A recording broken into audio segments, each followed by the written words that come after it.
Thank you for the music, ladies and gentlemen. Good afternoon to all of you. And a warm welcome to Season 2 of Excel Our Girls Graduation Ceremony and App Competition. This is a collaboration between Finance Skills Hub and Think Thrice. And it's a sponsored hands-on training program for girls under 25 in data analytics and coding. And the objective of this program is to train girls to build data-driven solutions through the use of Microsoft Excel and then other programming languages like Python, AppSheet, etc. And this will go a long way to empower and create a pool of critical thinkers that would lead in providing data-driven solutions in their various communities and organizations. And ladies and gentlemen, what I also want you to know is last year, the first edition, or let's say Season 1, I was here, and pretty much quite a number of people that are here were also here. And the highlight of last year was a 9-year-old girl. She went through the training, and it would interest you the things that she was able to do. So this very day, we're going to find out who would be the surprise for the day. My name is Nana Kwesi Kwetia, your MC for this afternoon. And once again, I'd like to welcome you all. We're going to quickly get into prayer as we commit our activities into the hands of God. And to lead us to do this, I'd like to call on Miss Na Yate.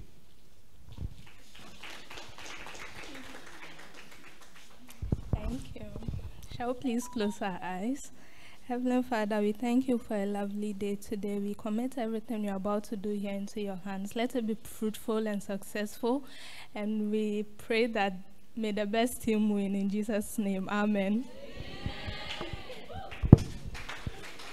Thank you very much, Ms. Nayati, and may the best team win. Are we talking about Team Red?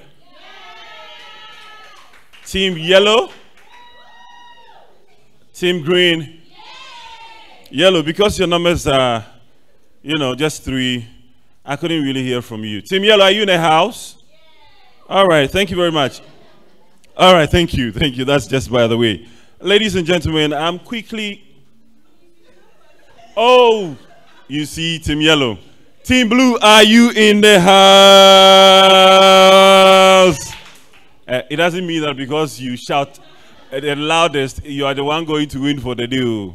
We're going to see what you're going to give us today. All right, so ladies and gentlemen, I will be giving the teams the opportunity to go through a procession which would help you and I to welcome them before we begin our activities for this afternoon. So all the teams, you know what you have to do. Quickly get on your feet and go outside and get ready for your music to play, and then we welcome all of you. So please, I'm going to allow the teams to go out.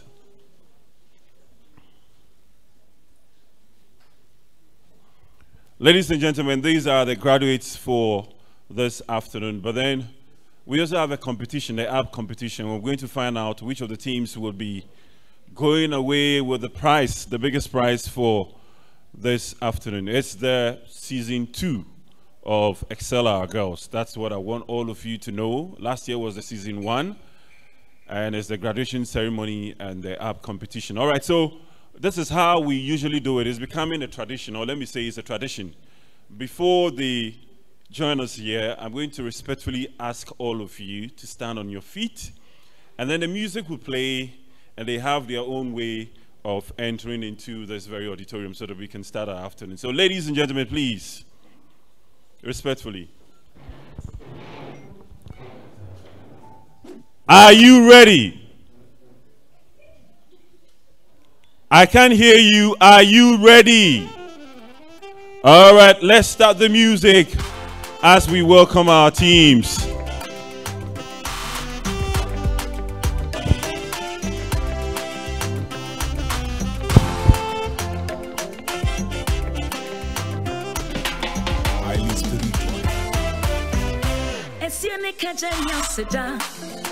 I refrain when he pahu, and so damn in Payane said, Mirem fi papa wire me, and see a nekajan yasido.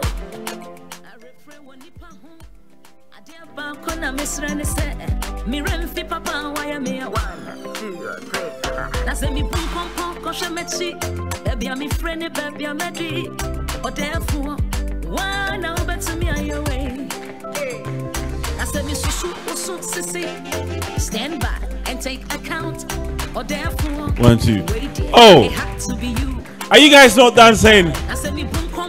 Oh, come on. I don't like the feel from you. A good, or let's say a great song was played for you. Ladies and gentlemen, please, you may say it. A great song was played for you and you're just walking in. Oh, come on.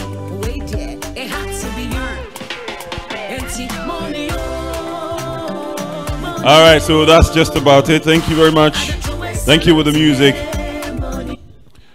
Ladies and gentlemen, to have our welcome address, I'd like to call on the Think Thrice and Finance Skills Hub.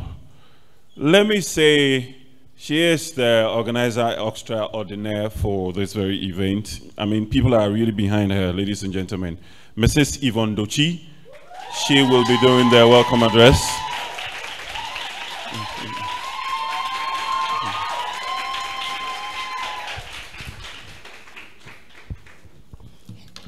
Good afternoon, ladies and gentlemen.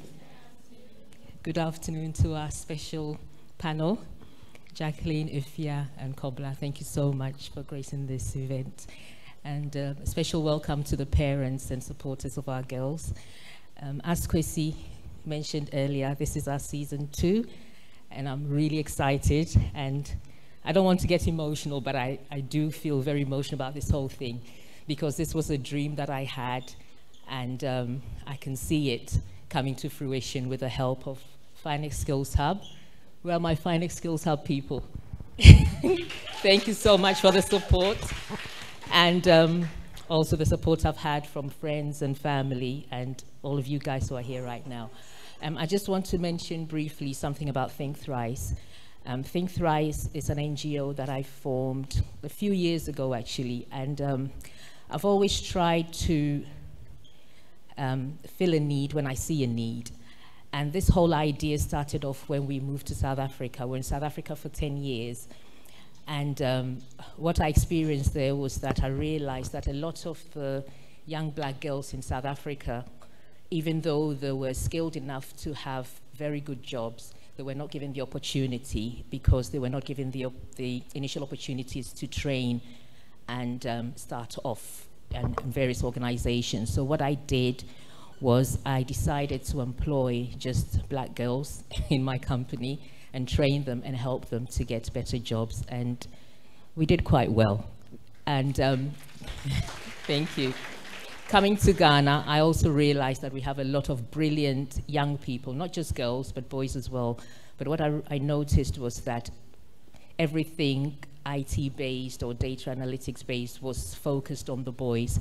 So I did some training with Finance Skills Hub, and through that training I noticed that a lot of the people training were also guys.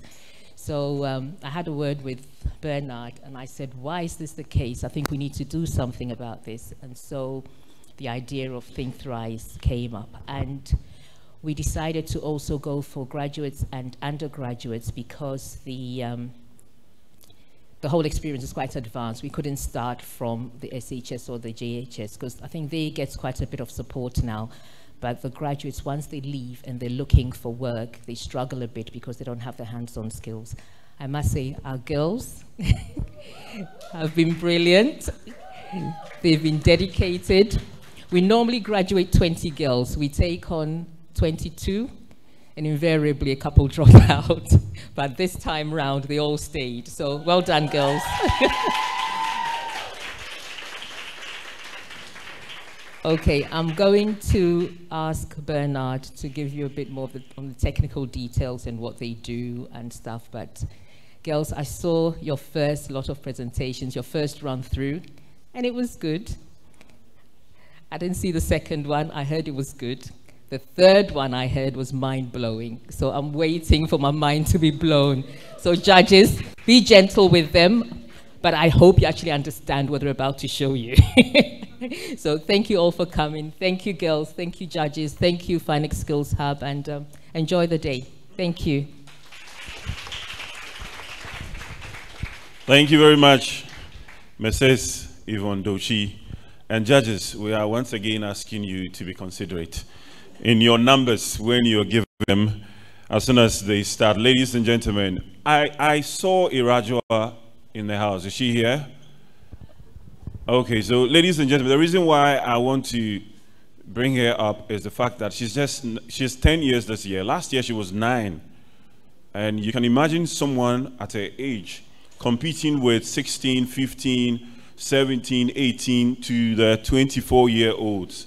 And she was able to do things that would amaze you. And just so you know that, I mean, you've got to push these girls to get into some of these projects when they come up. And I'm sure that as you're here, I'm talking especially to the guests here, as you're here, you can pass on the information to others so that their girls can also have the opportunity to be part of the skills hub and then think thrice. All right, so ladies and gentlemen, it's time for us to introduce our very special and dignified judges. They will be taking our teams through the competition and they would tell us who will be doing the most in between time. To introduce our judges, I've been given some, potent information about each and every one of them. So I'm going to take my time and then introduce them to you. Our judge number 1 this afternoon is a seasoned HR professional with over 20 years corporate experience in the manufacturing, media, and international NGO sectors. And she's currently the Regional Talent Acquisition Manager across Central and West Africa. Ladies and gentlemen, please let's welcome Madam Joycelyn Kwanzaa.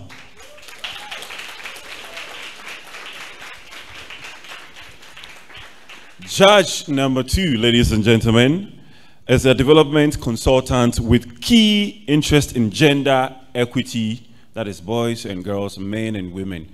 Equity. Let's get it going. Oh, you guys are laughing at me. That's all right. That's all right. So her interest is in gender equity, youth empowerment, and breaking barriers to success. Ladies and gentlemen, help me welcome Madam Efia Apia. And our final judge for the afternoon happens to be a professional with expertise in the area of treasury and capital market strategy and business development. He's a staunch sponsor and advocate of the Excel Our Girls program. Ladies and gentlemen, what they did not add was the fact that he is the husband of Mrs. Yvonne Dochi. Please help me welcome Mr. Kobla Dochi, a fintech professional, ladies and gentlemen. Thank you very much. A resounding round of applause for all our judges. Thank you very much. We're going to go through a brief introduction or background of Excel Our Girls Project Season 2. And to take us through this, I'd like to call on Mr. Bernard Obin Boatin.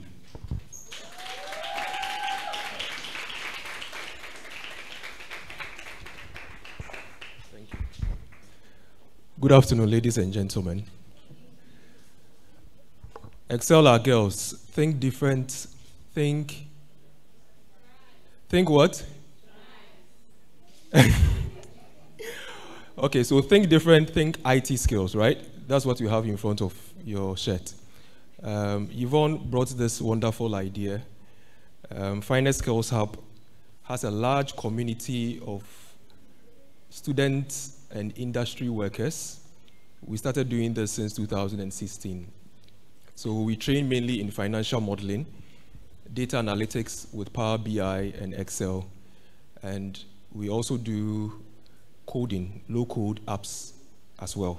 So Python, AppSheet. In the near future, we are going to be adding SQL to that. So season 3, I'm just giving you a precursor. That the ladies who will join us next season we'll be taking on SQL. So we've done Python, we've done AppSheet, and then SQL. The whole idea is that Yvonne thinks that if a girl is empowered, she's independent, she is able to affect society well. I have 2 daughters, so I can identify. Yes, so the idea is to train as many young girls or ladies as possible. We've done 42 so far. Yes. So in the future, we are praying that we get sponsors. And I must say that Mr. and Mrs. Jochi has really put in a lot into this. Going around making calls. We are looking for sponsors. We are believing that they will come through. But in the meantime, Yvonne has not given up. She's turned every purse, and I'm sure with Mr. Jochi's permission, of course. So we are grateful to Think Thrice for making this happen. Most of the girls are already key influencers already. If you watch last season, they went out, and wherever they found themselves, they are really impacting with the skills that they learned. We are believing that these 22 are also going out. In fact, they've started showing signs already. Some of them helped us even create our pages, designed stuff. Okay, so before they even graduate, they are already showing a lot of good feedback, right? So, girls, keep it up.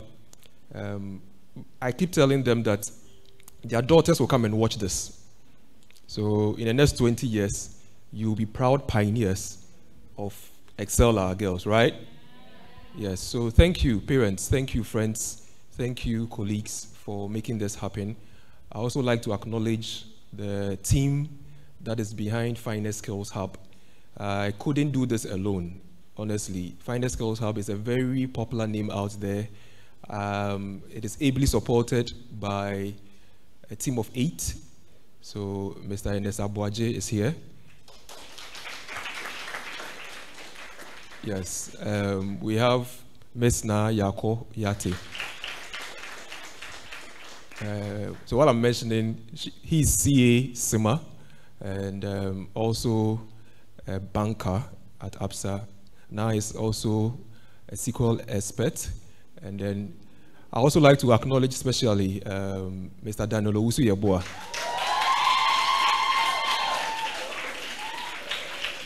Daniel has done a fantastic job. So, I mean, we all have our expertise. So Daniel is the AppSheet man. And he's been very hands-on with the ladies right from week 1. Comes to the office frustrated. Why are they not getting this right and all those things? They keep calling him and all. Daniel, well done. Congratulations, well done. Yes. Yes. And then there's Osbert. Osbert is my main man when it comes to logistics and all that. I mean, you will not be surprised when you see him. So thank you, Osbert, for helping put this together. We are grateful. Then, those who are not able to join us, we have Ferdinand Atobra, and then Diwenga Amenonka, and Priscilla Ba. They will be joining us soon. So thank you very much, and our student coordinators as well, Eben, David, and the team that is here to support us. We are grateful. I wish you all the best, all the teams. Enjoy your session. Thank you. Mr. Boateng, thank you very much. And since we are acknowledging each and everyone here, distinguished guests, a round of applause for yourselves. Thank you. I also like to go into our sponsors for Excel Our Girls Season 2. And I'd like to start with Adventure Capital Partners. A round of applause for them. BNFT, City News, City TV, Ms. Helen Okoye, UK, United Kingdom, Ms. Ruth Ayite, UK, and then Mrs. Seriam Mufori Atta, right here in Ghana. A round of applause for them. Sponsorship is essential to carry on with the project, ladies and gentlemen. So, as much as we're looking for sponsors to continue to join us and be with us as long as we want to go, and since you're here, our distinguished guest, I'm also calling on you. you can start today. This is personally from me, not from them, but this is coming from me. Thank you very much. Ladies and gentlemen, we're going to start with our teams. But before we do that, I'd like to introduce our teams to all of you. There's a special name attached to the colors that you're seeing this afternoon. And I'm going to start with Team Green. They happen to be the go-getters. A round of applause for them. And then we have Team Blue. They also happen to be the data moguls.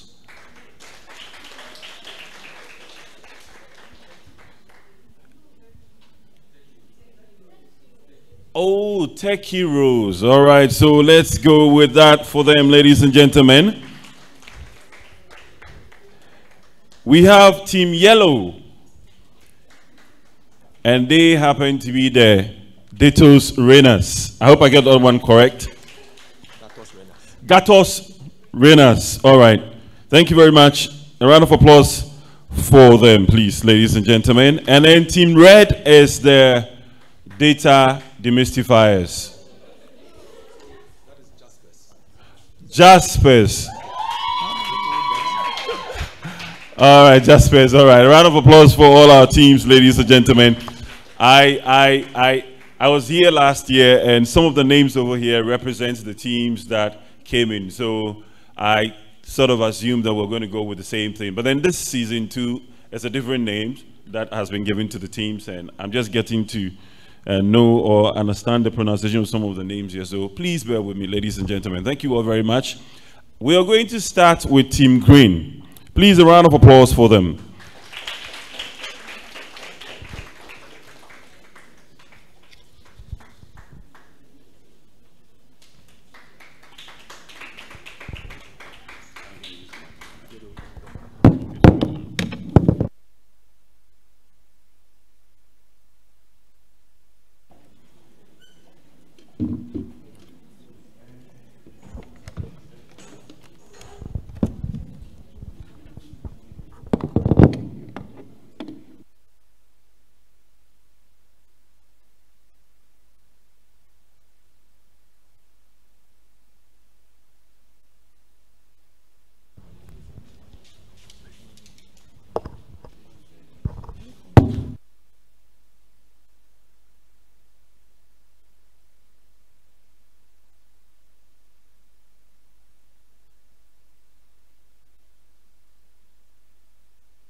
if I happen to ask what society, organization, or group you belong to, I'm definitely I'd get a majority of us here belonging to at least 2 or more groups or societies. It could be a student association you are part of, it could be a professional body you are affiliated to, or even a church, a local church you belong to. Maslow's third hierarchy of needs addresses the need for love and belonging or social connection. And this is the premise upon which our app is built. Ease is a template app that can be customized or tailor-made to suit the specific needs of any organization, society, or group. My name is Antonia, and I'm Lorinda. I'm Ernestina. I'm Marie. I'm Sandra. I'm Victoria, and we are Team Green, the Go-Getters.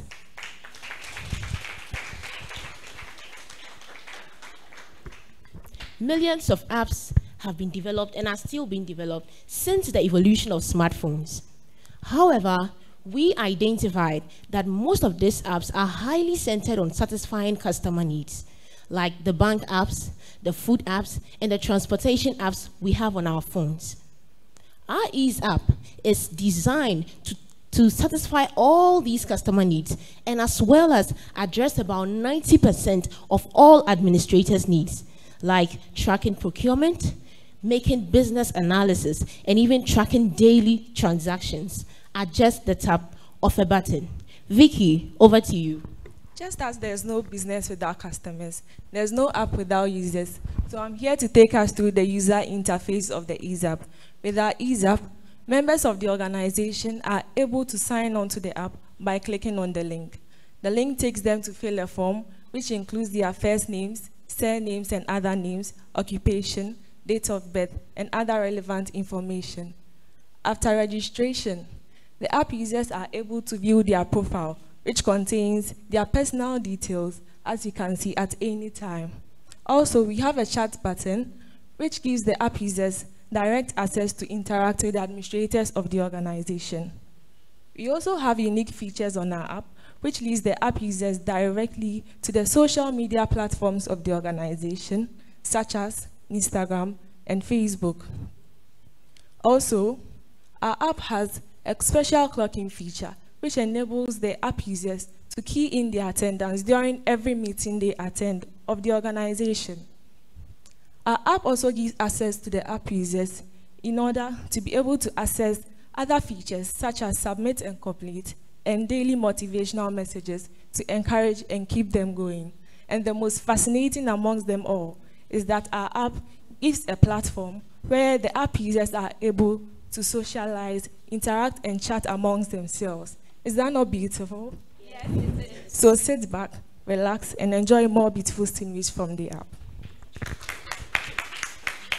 Now, as an admin of a social group, tell me, do you want to be like the frustrated young man seated there with a lot of user details to input in his books? Or do you want to be in a group where you are simply not updated with events and announcements should you miss meetings? Or do you want to be like the group head who simply doesn't even know if the group is making progress or not? Think about these scenarios as I walk you through the administrative phase of the app.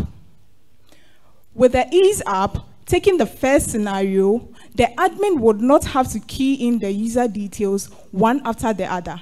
However, after the user has input his or her details, it automatically goes to the user's dashboard where the admin is able to know the total number of males and females in the group and also know the details of each member in the group. Simple and less stressful, right? Now, let me catapult you into the solution for the next scenario. With this, there is the events dashboard where the admin inputs relevant events and announcements for the user to view. So there won't be a case where, oh, I forgot this announcement, I forgot this event, so I'll not be able to come. So the user will be able to know the relevant events and announcements using the Ease dashboard. Now, how do we track the growth of a social group using the Ease app? This brings me to the third scenario. There are several ways to track the growth of the group using the Ease app. Here is a finances dashboard where the admin is able to know the total income that has been received by the organization or by the group, and also know the total expenditures that has been incurred by the organization using the Ease app. Sandra, kindly do us the honors and take us through another way to track the growth of the group using the Ease app. In every social group, it is necessary to know how the group is faring in terms of its growth. That is why we have designed an Ease dashboard which will be used in tracking this growth. This dashboard consists of the total attendance of the social group and also helps in analyzing the total cash inflows and outflows for a period. We also have slices which will be used to easily interact the finances of the social group. That is income and expenditure, and other categories such as membership dues, honorarium, projects, and welfare. But Maria, what if I want to purchase the app? How much do I pay for it, or what are the payment methods or conditions? Well, before I answer my colleague's question, I would like to take you through our business case. This business case is the lifeblood of our Ease app. It is made up of our key partners. We have banks, telcos, or fintech companies. We have our market target, as you already know, companies, social groups, or even a church.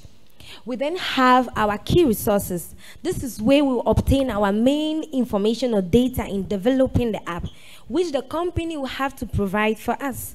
We have the IT systems, the tech support system, and intellectual properties. We have a way of obtaining or targeting our customers. This is through website or business-to-business approach.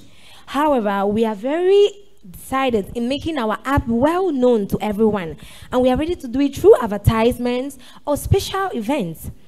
This is the cost that will incur in us developing your app. Research costs, we have development costs, or even administrative costs. However, our revenue streams are different.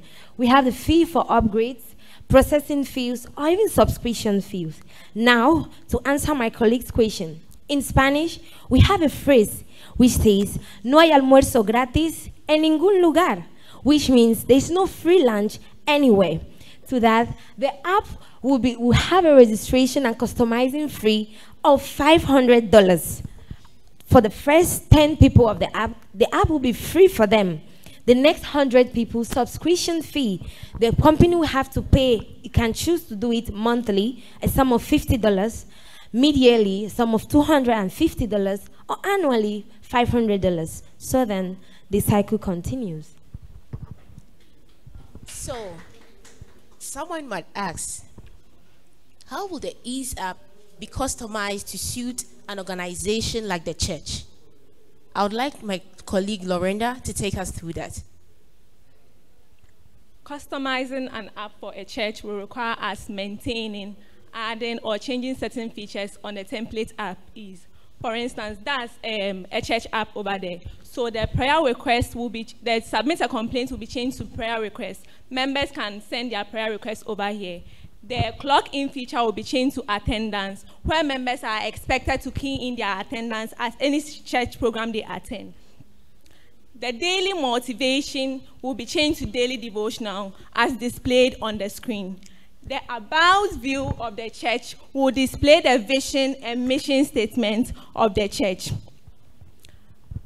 In every church, there are departments, so there is a special feature known as departmental members, where each user will be able to know the number of members there and will be able to get the details of the members there.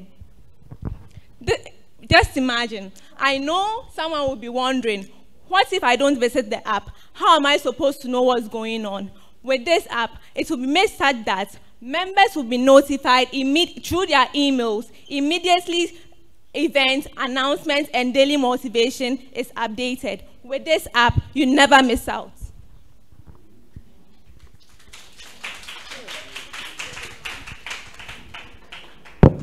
Okay, so having taken you through the specifics of the Ease app, The focus is to redesign, or if possible, come up with something new for every organization or company to use. In the redesigning of the app for, say, a manufacturing firm, the app structure would take into account sections like inventory count, procurement, equipment, HR, payroll, and all other sections of the organization. So we aim to use a single app to satisfy all the needs of every functional area in the organization and enhance a seamless flow of information across board. For more information on our Ease app, kindly contact us on our various social media platforms, and also don't forget to like, comment, subscribe, and share to all our posts on our platforms. Ease, the convenient way. Choose ease, choose convenience. Thank you.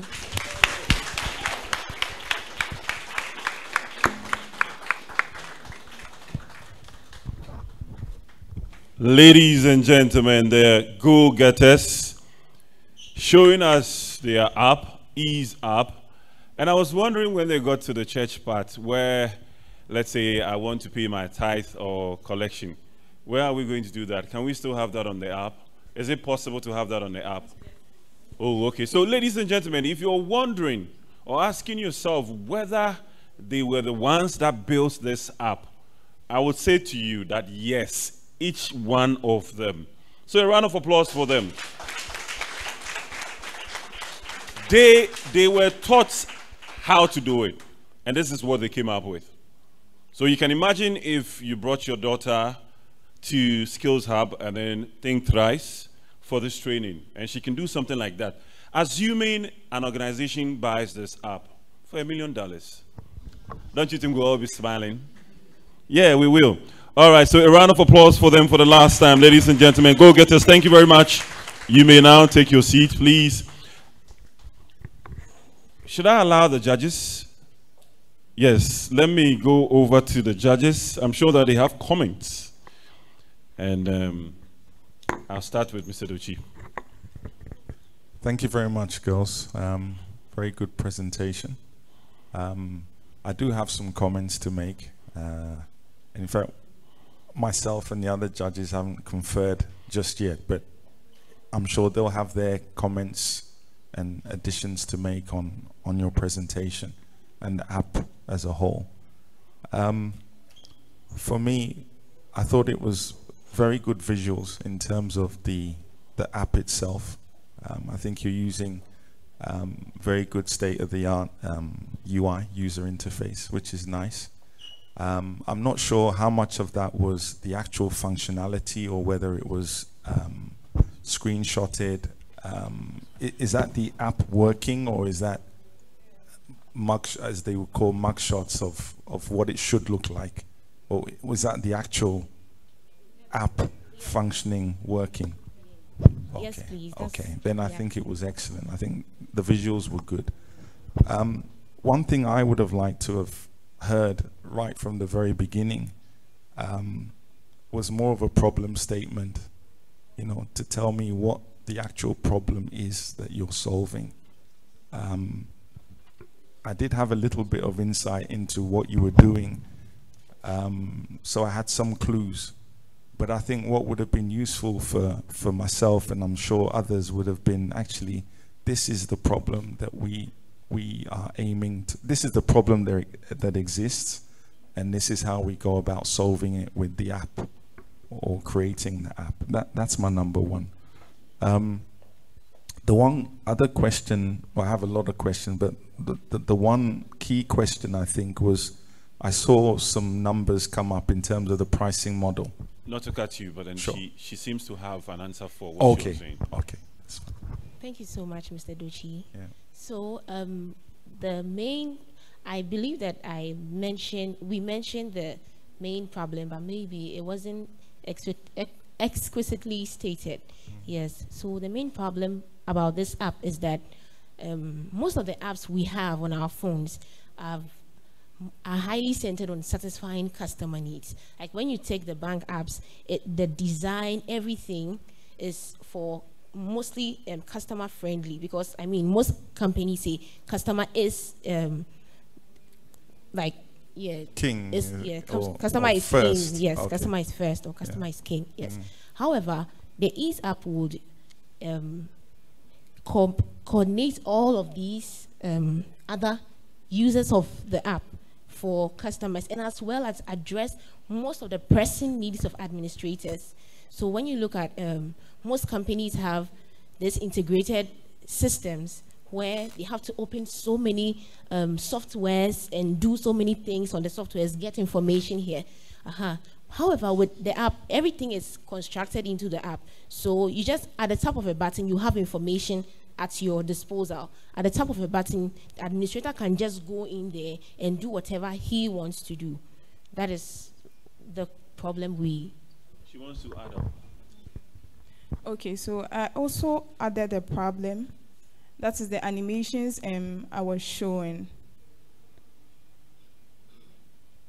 So this is like a manual way of actually inputting data. So for an organization or a group that doesn't have an app, the Ease app is actually going to help them to be able to just, I don't know, but then the admin would not have to key in the user details by himself. So this is a problem that a lot of organizations or a lot of social groups are facing.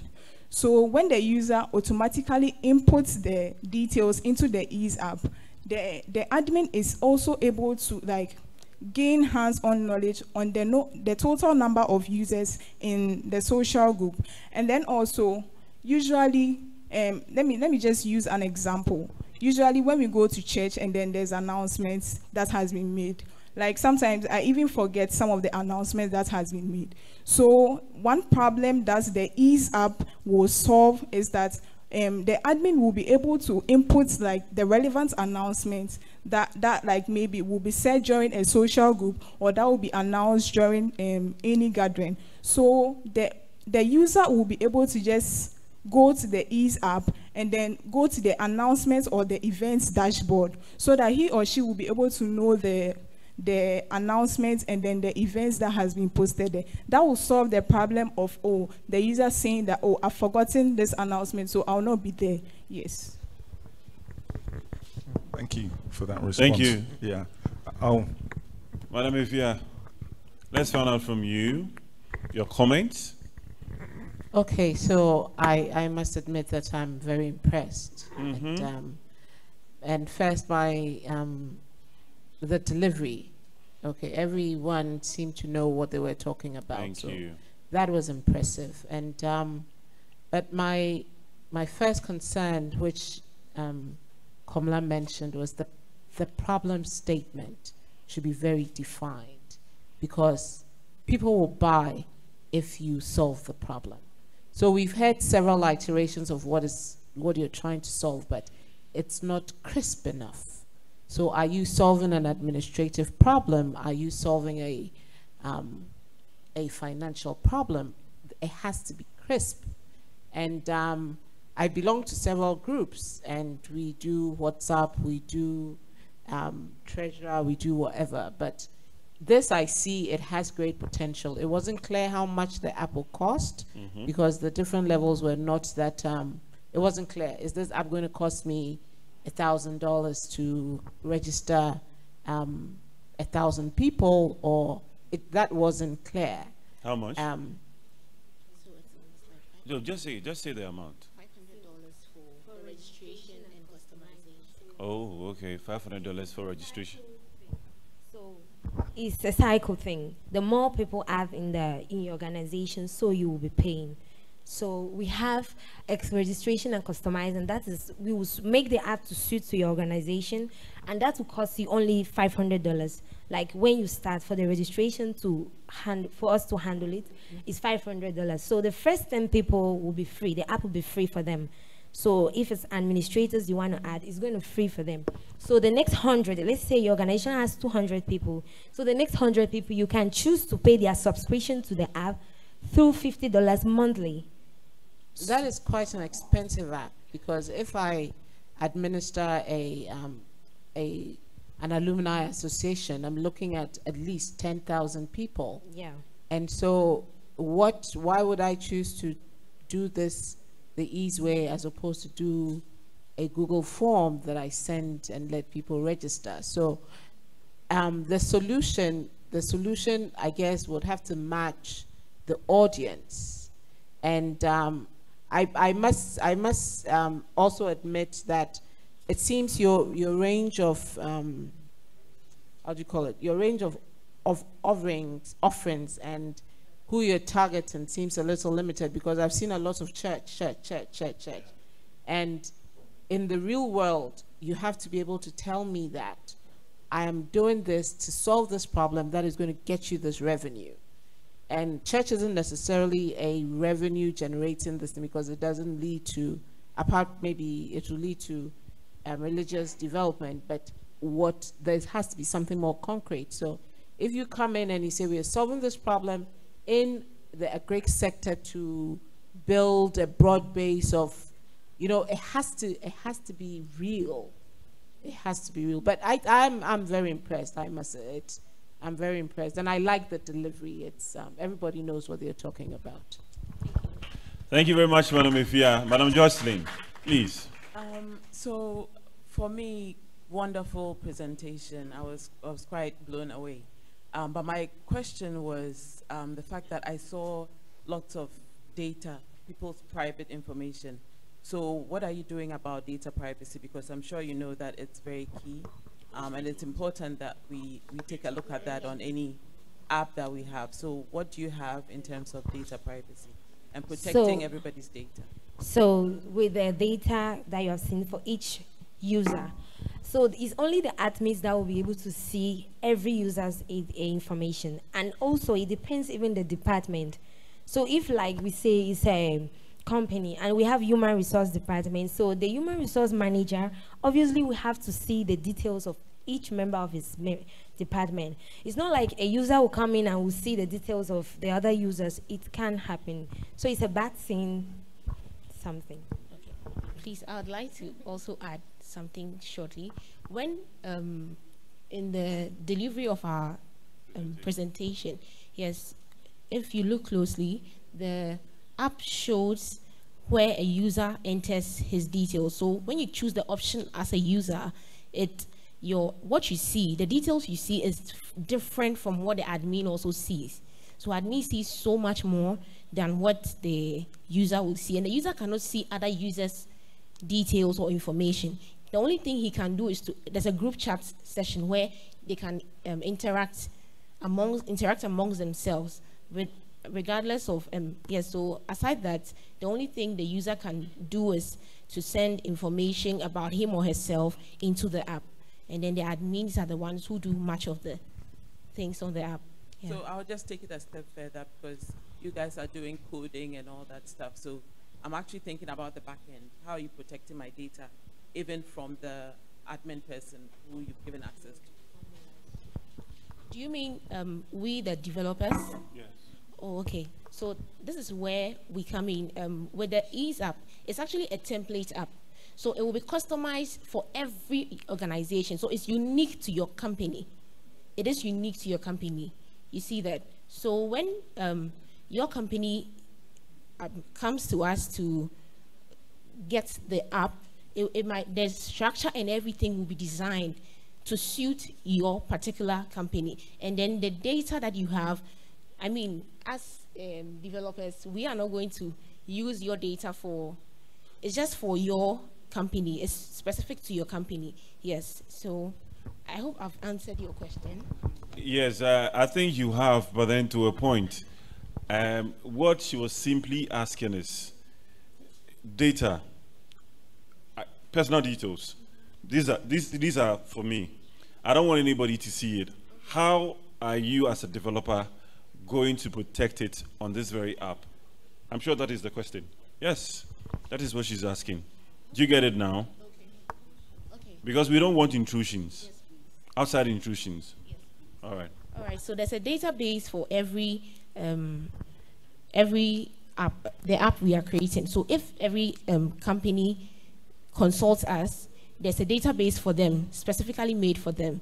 And it goes into that database, the Google Sheet, where all those informations are in. Yes. So. All right, ladies and gentlemen, thank you very much, judges. Thank you. Ladies and gentlemen, the confidence alone in explaining the Ease App is enough for us to give them a round of applause. It goes a long way for you and I to appreciate the training that you're going through. It's working. Whether it's 60%, 70, 80%, they're already there. So go get us a round of applause for them. And please, you may take your seat. Apparently, it's a no-code app, so I just said it for you. Thank you, Go Get Us. Thank you. Ladies and gentlemen, I'd like to acknowledge the presence of the Dean of the University of Ghana Business School, Professor Justice Bawale. He's right in front of us. Thank you for joining us. And we are ready to join you and be part of your school. I'm talking about the Skills Hub and then Think Thrice. Should we bring the proposal? Oh, that's a good one. That's a good one. Thank you. Thank you. Thank you. All right, so we're going to continue with our teams, ladies and gentlemen. And this time, we're going to invite the tech heroes for their presentation. Team Blue, a round of applause for them.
Hello, Gifty.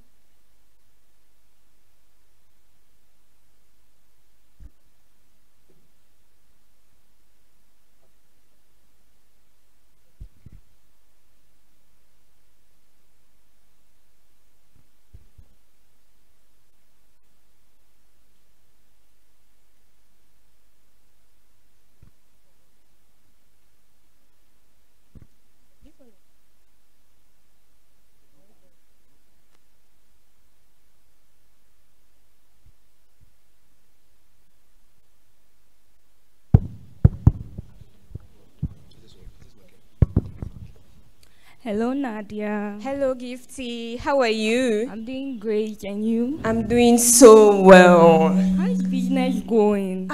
Business? Business is very great. Can't you see how good I'm looking? Look at my back. Ha!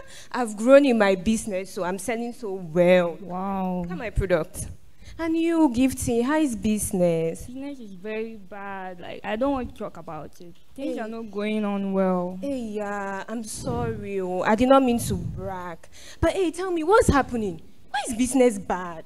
Like, your products are very good, though. Your bags are so nice. What's happening? Tell me. I make the product all right, but I'm not even getting market for my product.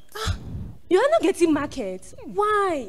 Wait, what are you using to advertise your products? What are you using to brand your products? Like, Which marketing platforms are you using? Because I don't understand. The normal Instagram and WhatsApp. What again? That's why now. Instagram. No. I don't want to bash those apps, so, but really, Instagram. As for me, I'm there, but just my body.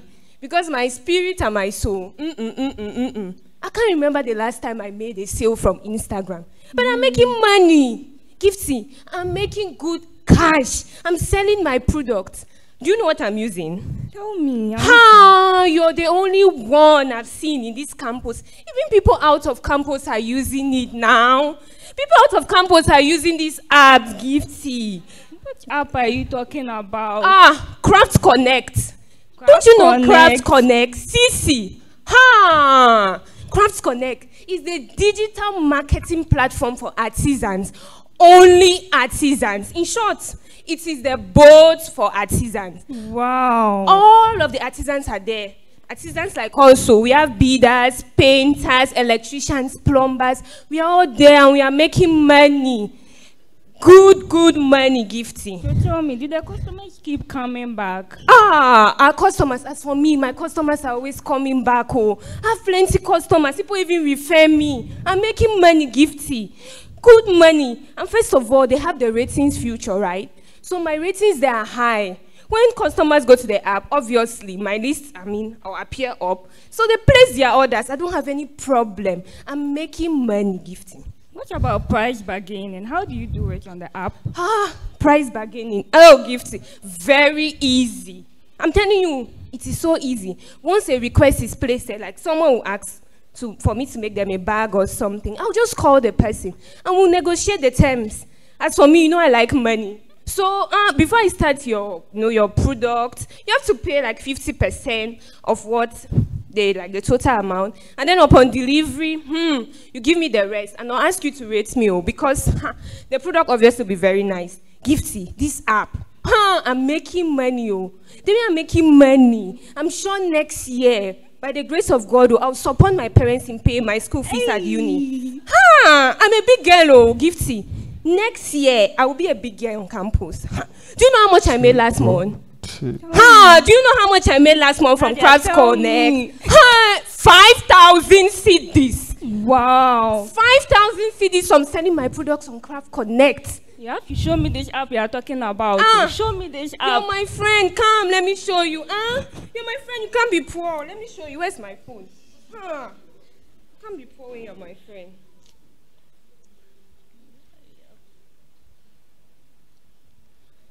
So, this is it. This is my profile on the app. So that's your ratings. I told you now, my ratings are 4. This month, I'll have 5 ratings. So it's easy. These are the registrations details, just your name, phone number, and the rest. Wow, you mean you make all those beautiful products? I make them all. All of these products are mine. These are my products, all of them.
And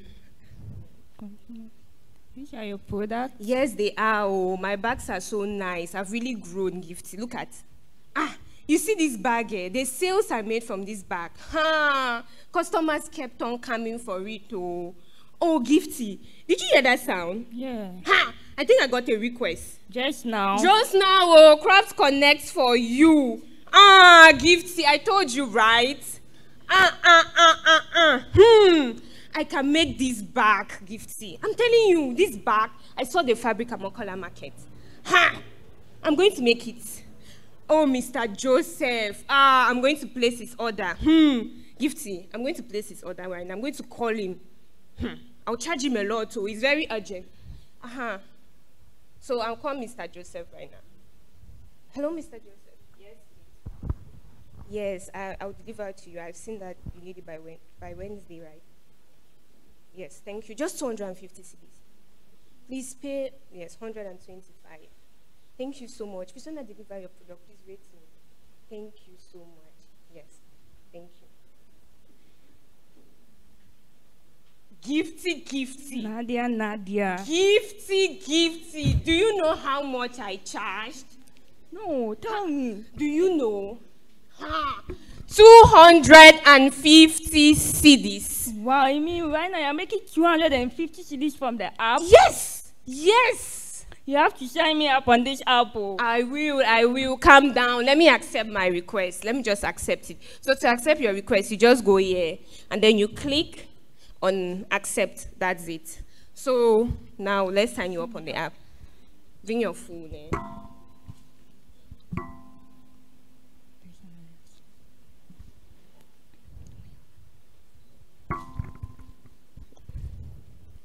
So this is the process. You've seen register with us as an artisan and register with us as a customer. Since you're an artisan, you have to go to the artisan platform. So you have to click there. And these are the details. Very easy. Just your name, profile picture. Ghana card. Why do they need Ghana card on this app? For security purposes. So why do you think our customers keep coming back? They trust our products. Gifty, this Ghana card thing, I don't like it at the beginning, but right now, it's making money from you. You can't steal on this app. There's no 419. Everything is interrelated. So, Crafts Connect, it will bring you plenty money. Wow. So tell me, when you're using this app, is it free to use? Free? For the Crafts Connect, it's the best thing that happened to me. This app is free. Let me just say, so it's free. For the first 3 months, you don't have to pay anything, and you make good monies. And then after that, you just have a small subscription fee of 5 CDs. But what is 5 CDs? 5 CDs where you're making 5,000 CDs like me. It's not a problem. I will pay any day, any time. These people are really helping us. Wow. So the description on your product, what's it? I make designer beaded bags. Designer beaded bags. You're a big girl, and you're not making money. Don't bother. You're you shine. Gifty. Only 2 years of working experience. You've been doing these things since SHS. Stop humbling yourself too much like that. We are almost done with the registration. No, just key in your location. Okay. Just like that. I'm now on the app. You're on the app, oh my sister. It's so easy to do it. One more thing. You have to upload your pictures. Really? I can upload my pictures on the app? Yes! We have everything here, and it's not like Instagram that you have to write so many comments under your pictures. This one is easy. And you just need to put like catchy pictures. Gifty. Wait, are those your bags? Yes, I'm not getting customers. Wait, I've seen a pink bag there. I like it, Show me, go to gallery.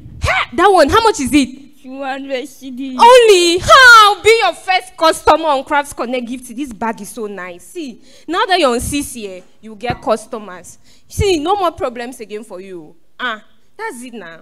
Thank you, Nadia. You saved my business. Oh, I'm your friend. Once you're my friend, you can't be poor in this life. Gifty, let me hurry up. Let me hurry up and go and, start working on my request. I just got right now. Have IAs next week. Bye, Gifty. Bye, Nadia.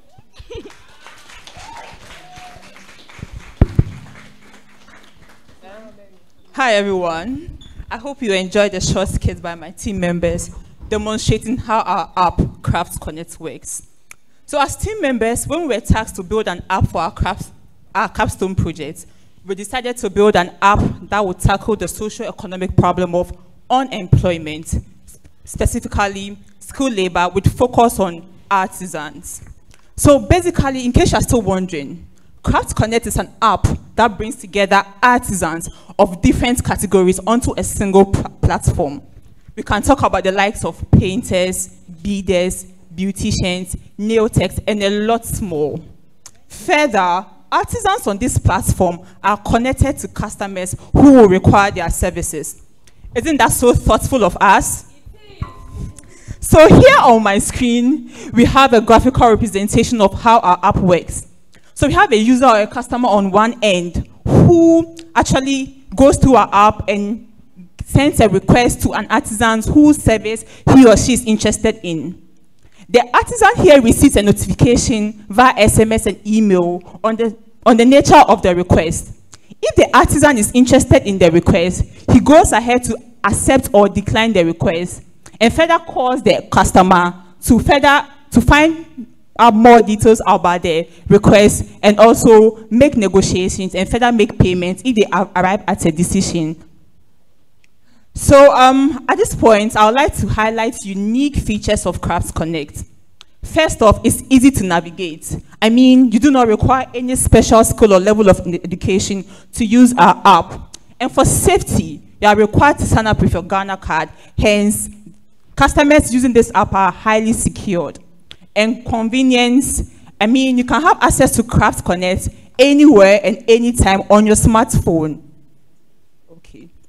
And to one of my personal favorite feature, the rating feature. Customers get the chance to rate the services of an artisan after they are done with their negotiation and payment. I mean, this helps us to know which artisan is doing well on the platform and has good customer feedback. So moving forward, what's the plan for Crafts Connect? In the medium to long-term run, we have plans of strengthening our app security. We decide to partner with regulators and authorities in the country to validate every artisan who signs up onto our platform using their Ghana card. And secondly, even though this is a social project, we plan on generating revenue from our app. The first revenue model we'll be employing will come from the subscription fee. With the subscription fee, every artisan will be required to pay a subscription fee of 5 Ghana cedi every month. This will come after they've enjoyed 3 months free subscription fee. And secondly, the commission model. We are going to be charging 5% commission on every successfully completed request via our platform, just 5% of commission fee. And also, we plan on expanding our target audience. Currently, we have 5 artisan categories on our platform who are actually artisans on our platform. But the plan is to add more artisan categories to expand our customer base and also reach out to more customers and users.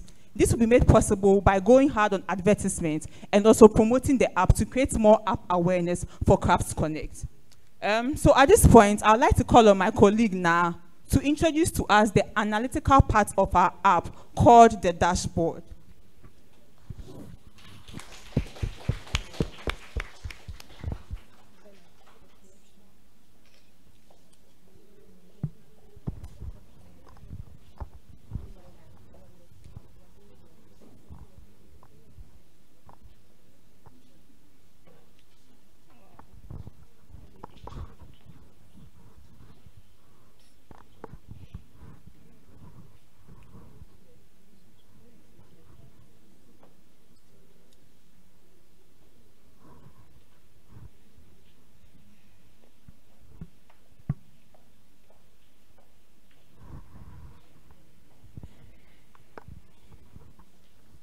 Thank you, Rahel. I think we can all agree that in the running of any business or company, decisions are made almost every day. But however, making these decisions without any reference to existing data may lead to a catastrophe. With this in mind, we created this interactive dashboard. With this dashboard, we are able to monitor the status of the app from its conception till date. This allows us to make decisions that will be beneficial to the app, its partners, and stakeholders. And for example, the type of decisions we can make. If we look on the screen, we got as we all know, February is heralded as the month of love. So we find people buying gifts and items for their loved ones. And we saw this reflect in our app, where we had a drastic increase compared to the other months of the year in the number of requests and sales made to our art, to our artisans, sorry. Many other decisions and problems identified can be solved by observing and analyzing this dashboard. Thank you. Thank you very much now for that very wonderful dashboard. And to our final bit, we would like one of you in the audience to try out our app. We want you to sign up onto our app as a customer. So any volunteer, okay, lady over there. Please, a round of applause for her as she comes up to sign up onto our app. So we'll guide her throughout the sign-up process. So you select register as a customer, input your first name, the other name, your surname, your email,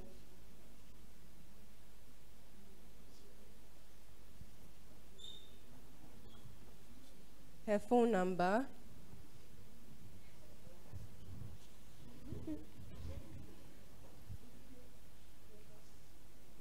we'll skip the profile picture bit for now, then we select the gender, and finally the location. Then we save the profile.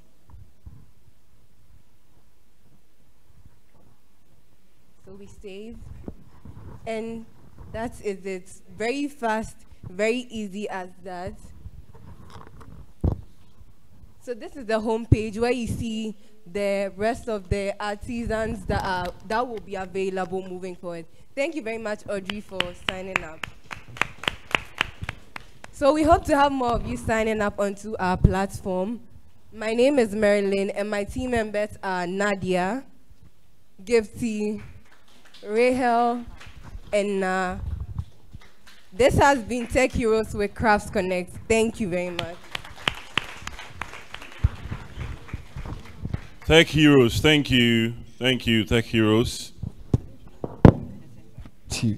And in their presentation, ladies and gentlemen, a bit of acting here and there, and you know, taking some of you through nostalgic moments where Yvonne Nelson and Yvonne Okoro playing a role for you in the areas of marketing and PR. Thank you very much, Tech Heroes. We're going to go to our able judges to give them the opportunity to speak on your presentation. Mr. Doshi. Thank you, Gracie. Thank you very much, Tech Heroes. Very nice use of the skit, role play. Very good. I think it allowed everybody to immerse themselves in what was really happening. So there wasn't really any doubt as to what the problem was, which I think was great, fantastic, well done. I also liked the simplicity of the app. What I would say is that the UI perhaps needs a bit more work. It's simple, which is great, but I think you can apply a bit more effort in getting that UI, the user interface, a bit more up there. I'm sure with a bit more time and effort, you can get to that. I don't know, any comments on that? So our app is targeting artisans, and some of them are like very educated and some of them are not very educated. So we wanted something which is easy for everybody to like navigate through it. Also, what we had as a pre-recorded video did not really show all of the features. We also have features like the notification feature, where when an artisan gets a request, he's immediately alerted. So we really try to stick a bit to the user-friendly and easy to use, but based on our target market. But thank you so much for the advice. Sure. We'll try working on that. Sure. Thank you. That's great. And then the last bit I was going to say was that you mentioned painters, you know, and okay, it's great buying a handbag on an environment like this or an app like this. But if I registered as a painter, what kind of interaction would happen? I paint, so what? How do we fulfill that engagement? You know, I'm providing a service. Is it that I'm going to come to the house to do an assessment and then give a quotation?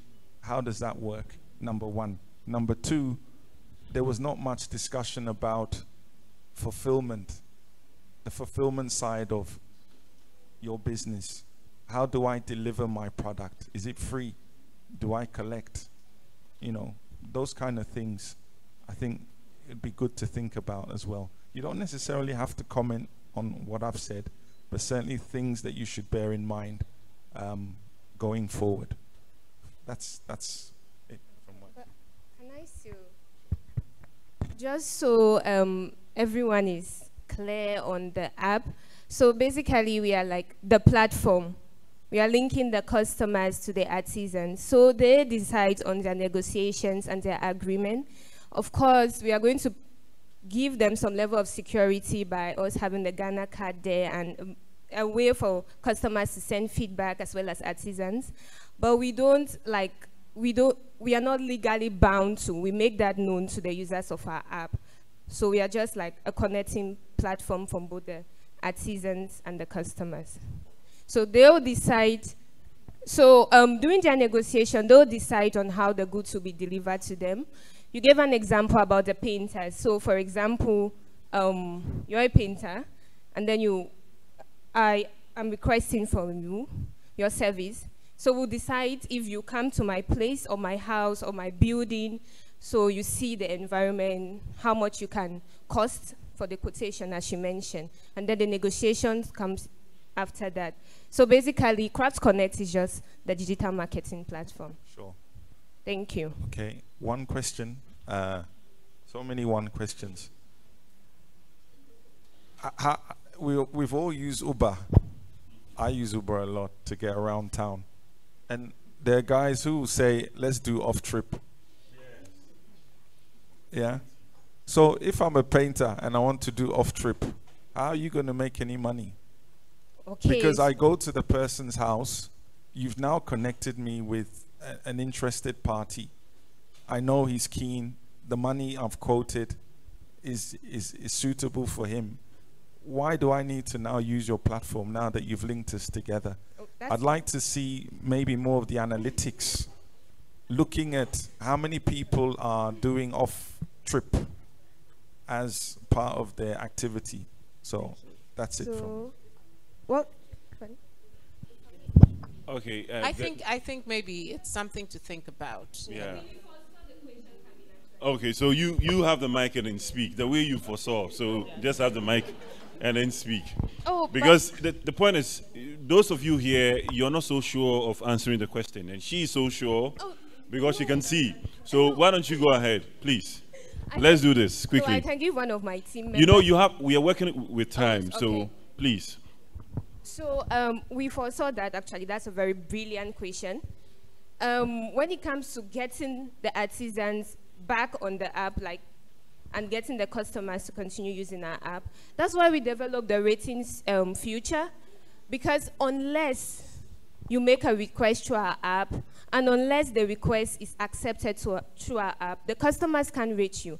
And if you're on our app as an artisan with a very low rating, obviously you won't attract customers. So you'll just be there like a figurehead role. So that was like what we used to, like a measure to make the customers keep coming back and to make the artisans remain faithful users. Thank you. So again, I'm very impressed, and I think it's a great app.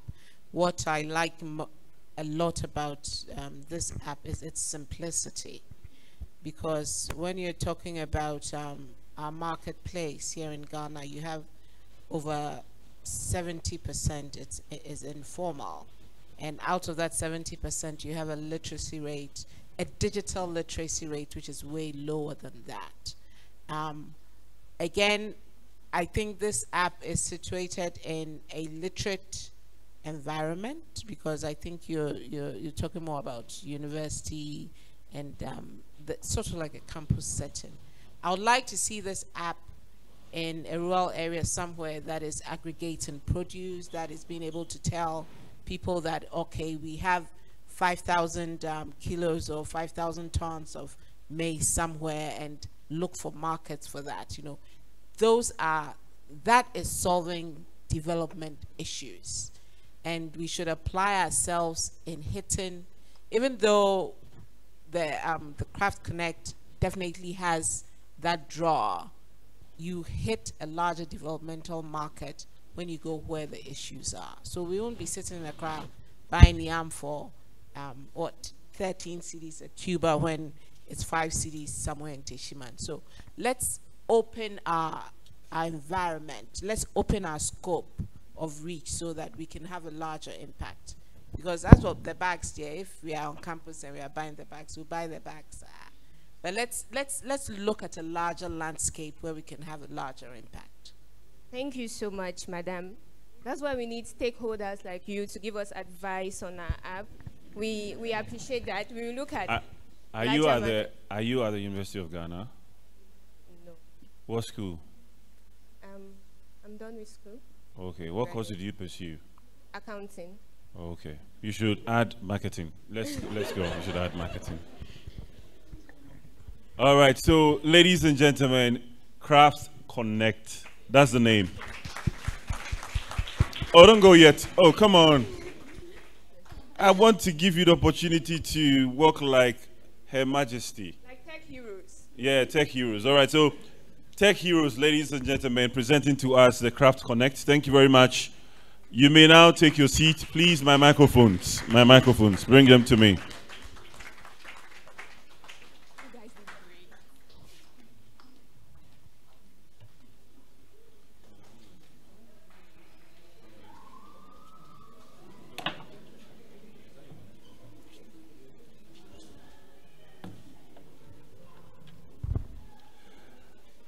Let's continue, ladies and gentlemen. I'd like to invite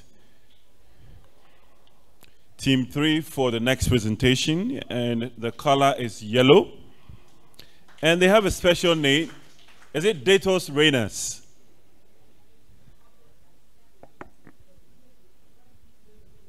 Yeah, Datos Reyners. All right. Datos Reyners. Oh, okay, Spanish for data queens. Please, let's welcome them.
according to Abraham Maslow, an American psychologist, after a human has attained basic needs of food, water, and clothing, one desires to attain safety and security needs, one of such being a place to lay their head. Good afternoon, ladies and gentlemen. We are Datos Reinas, Rent Technocrats, and we are here to offer one of the many solutions for one to get a place to lay their head. Angela, give us more statistics. Thank you very much, Selina. Yeah, truly, rent is a very crucial problem in the lives of most Ghanaians. But when it comes to the people of Accra, it is truly unpleasant.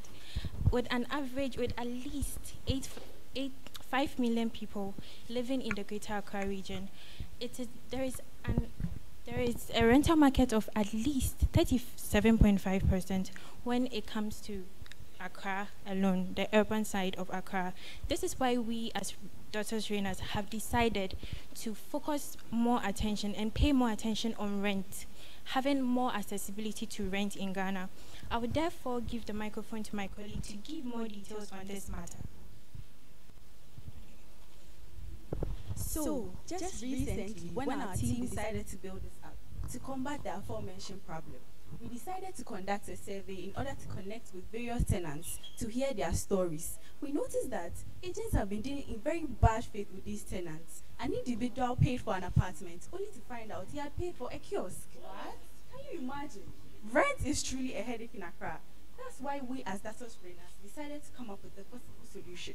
I would therefore like to invite Josephine and Laurentia to shed more light on this app. Thanks, Amma. Space Agents is our solution. Space Agents is an online marketing platform where we connect prospective tenants to landlords. Space Agents is available via application software AppSheet. You can download AppSheet on Google Play or Play Store. As a word of precaution, please note that Space Agents does not own any of the properties listed on our app. You can think of us as your more secure, reliable, and faster agents. I'll welcome my digital assistant, Alexa, to help me register as a landlord, whilst my colleague, Laurentia, registers as a tenant. Once you have access to Space Agents, you have a view of our beautiful home screen as displayed on the screen. At the click of the menu button, the landlord profile form will be displayed where you fill in with your personal details, such as your name and contact. We would like to stay in touch with you. After this form is saved, you have access to your profile view where you will see all the details that you entered earlier. After this, you have access to the listings form where you fill in with the details of the property you want to list on the app. We would also like to know some amenities you have available at your location, such as water, Wi-Fi, and other amenities such as nearby hospitals, schools, and pharmacies. Once this form is saved, it will be pending our verification. Why our verification? We want to ensure that all details listed on the app are as they are, and our agents, which is as the administrators of the app, go to the site, inspect the place, make you sign the contracts to agree to the terms and conditions of our app before your app is listed on our platform. Once your app is verified, prospective tenants will have access, and it will pop up in the listings, property listings, where prospective tenants can search. I'll introduce my colleague Laurentia to register as a tenant. Wondering how you register as a tenant on our app? The process is simple. My assistant Laurentia will take us through the process. There is a tenant profile form in the menu bar where prospective tenants fill in with their details. Tenant then gets access to all available properties listed on the app. If you want a place to stay for a long or a short term, there are available spaces for you. And if you want a place for your event, all you have to do is to click on one event tab, which will display various details of the event space.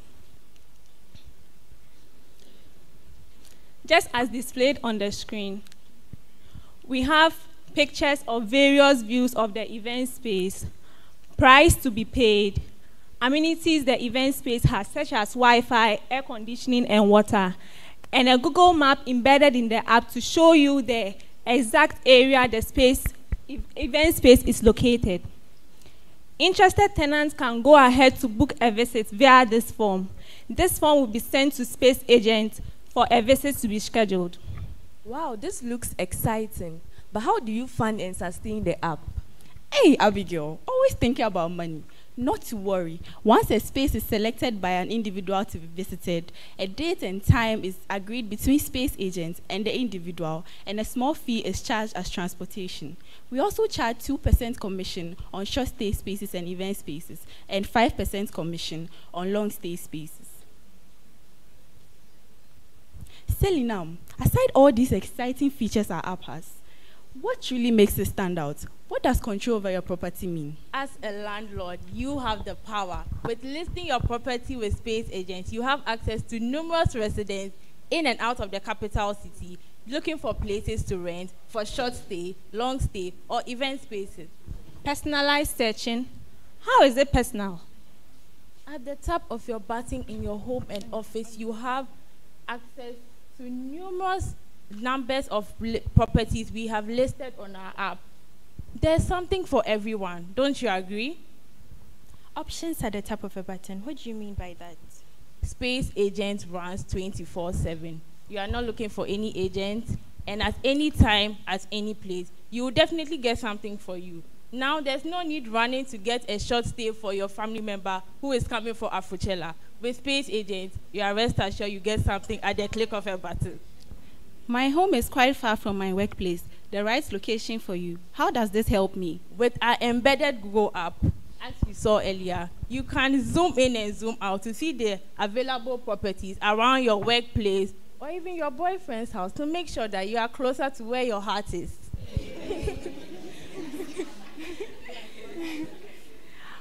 Secure. I'm sure that's a word we all like to hear. Tell me more about how secure this app is.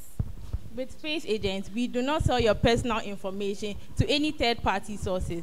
With Space Agents, your information is very secure. Abigail, why should one then choose Space Agents? Ladies and gentlemen, choose Space Agents because there are no more fraudulent agents. With our app, what you see is what you actually get. That is, we have our own agents whose job is to visit the various property listed on the app to see if it is available and secure. Adheres to Ghana's rent control law. There is an agreement signed between the administrators of the app and the property owners, and this contract is based on Ghana's rent control law and the Rent Act of 1963. This actually protects the landlord and their property as well as the tenants. Free publicity for your event space. With Space Agents, you can post your home and apartment rental listing for free. That is, you are not charged to pay any amount when listing your property on the app. It also gives your property as much exposure as possible. The right space for you. The app contains a variety of listed property that the user can choose from based on their needs and budget. It also gives them the opportunity to make comparison between the rents of different apartments, and there are also no messy contracts. Thanks, Abigail. As mentioned by my colleague, a contract is signed between Space Agents and the owner of the property to ensure that they adhere to the terms and conditions of the app and also adhere to the rent laws of the country. An agreement is also signed between the tenant and Space Agents to ensure that they adhere to the terms and conditions of the app and also are of good behavior whilst in the properties. Dear investors, worried about how our finances are looking like, not to worry. At the view of our beautiful dashboard displayed on the screen, you can track all our finances and activities at a glance. Thank you for your rapt attention and audience. Once again, we are Space Agents. Thank you.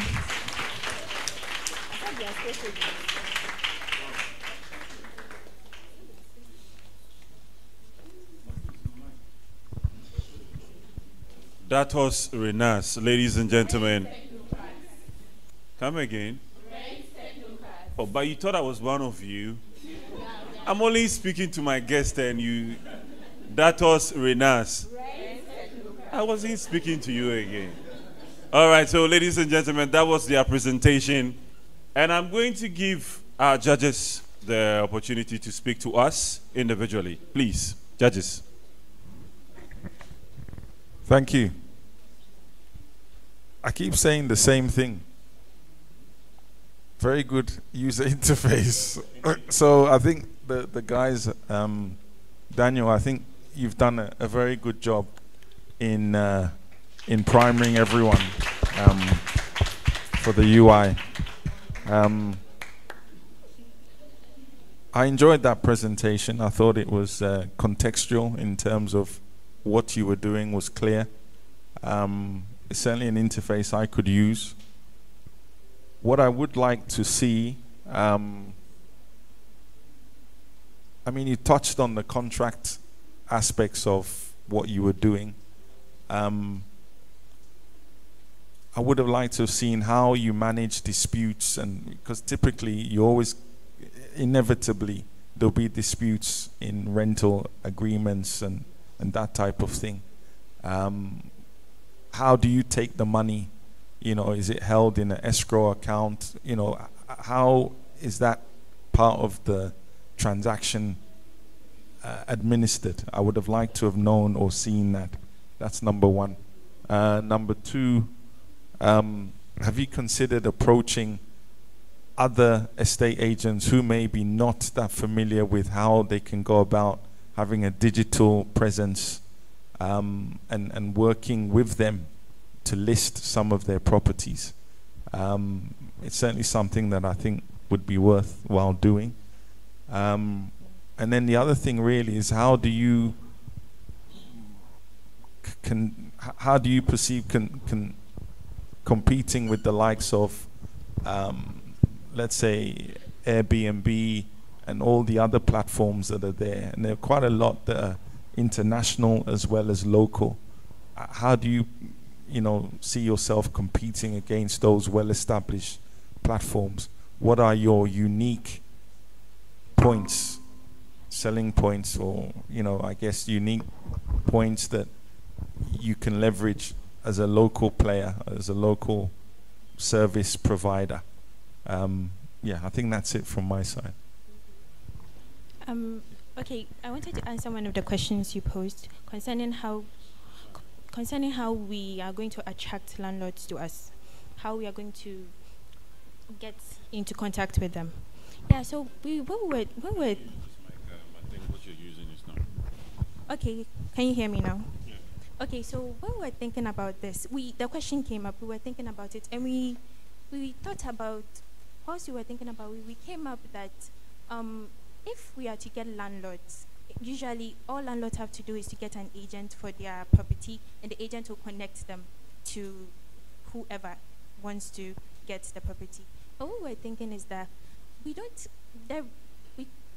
find a way that we could get a landlord to willingly, like without paying them or anything, to actually subscribe onto our app.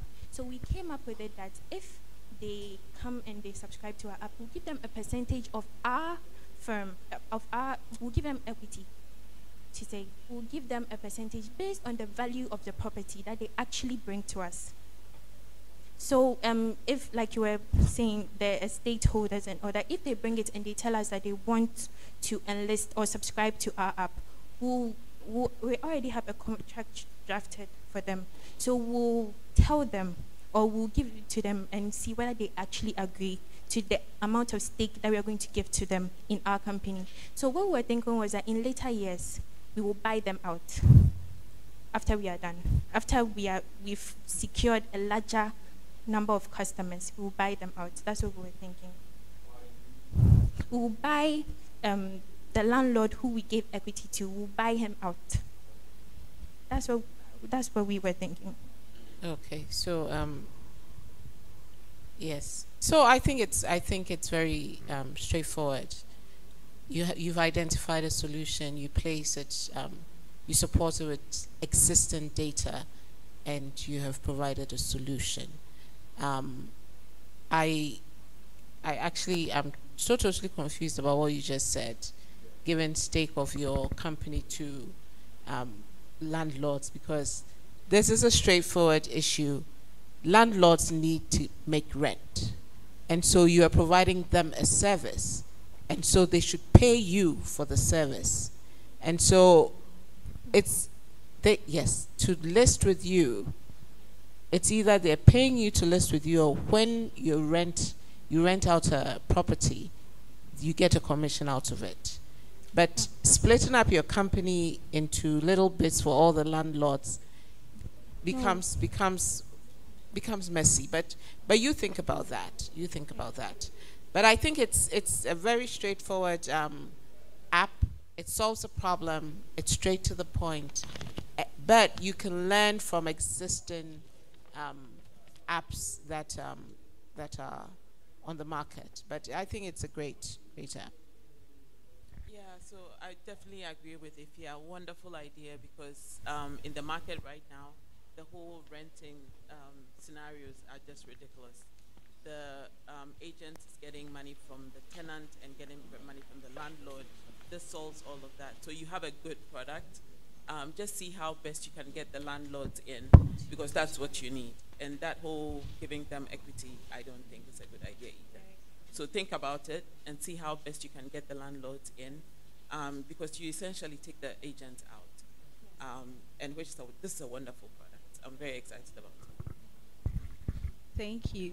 To answer one of your questions, I think you asked about how we are going to compete with other apps like these on the market. So we realized that if you check our values, we realized that most of the things that were listed, like the right space for you and the security and the contract, these things, people like legal stuff now because they know the power of a signed document. So for now, we are liaising on that. Like, we are actually focusing on that more to make a prospective tenant or a landlord who wants to list feel more safe and feel like you have power, because the tenant has signed a contract to be of good behavior and to conform to the terms and conditions of the app. The landlord has also signed a contract to, like, telling the tenant that I won't take 2 years, because 2 years is not in Ghana's rent laws. I won't take 2 years advance. The landlord cannot do that. I won't sack you out before 3 months notice. The landlord cannot do that. Anything that the law hasn't stated, the landlord cannot do. So that is what we are actually basing on to kind of distinguish ourselves and also make us, put us out there. Thank you. Datos Renas. Interesting explanation, ladies and gentlemen. I'm about to move from my old place. The landlord wants 2 years. I'm serious, though. I'm not joking. In October, I'm telling you. So please do something so that I can be free. We'll sort you out. Thank you. Thank you. Contact us. I'll contact you. All right, so a round of applause for them, ladies and gentlemen. Thank you. My microphones, please.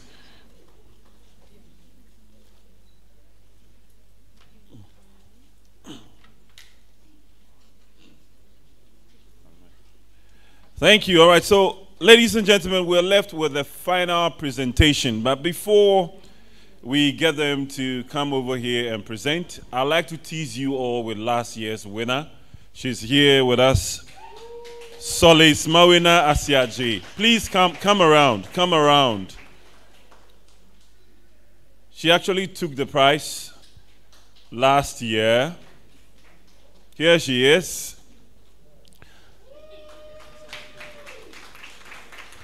And then some of the old girls are also here. Please, if you're here, join us. I can even describe her to you, how she looked last year.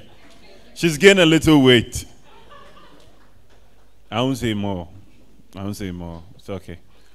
All right, so they were here last year at the season 1. This is season 2, by the way. Excel Our Girls. And I wanted to find out from one of them, after last year, what is the remarkable thing that has happened to you after this training? Any one of you can answer. Yeah. Thank you so much for the opportunity. It feels good to be back here and see a whole lot of things going on. So after our training last year, it built my love for data analytics. So I took up that field. My my career path in that field. And then so far, it's been so good. I got the opportunity to sign up to other learning platforms similar to this. It was so easy from beginning because I had already gotten the foundation. And then also a build-up, it helped me recently. Just yesterday, I had an interview session. It was so cool because I had some skills they were looking out for. And I'm so grateful I had the foundation from you. Thank you so much, Finance. Thank you. And last year's winner is working with Finex Skills Hub. Full-time worker, making money. All right. Thank you very much. A round of applause for them, ladies and gentlemen. Thank you. All right. So let's go to our final presentation for this afternoon. And I'd like to invite the Jaspers, color red, for the next presentation.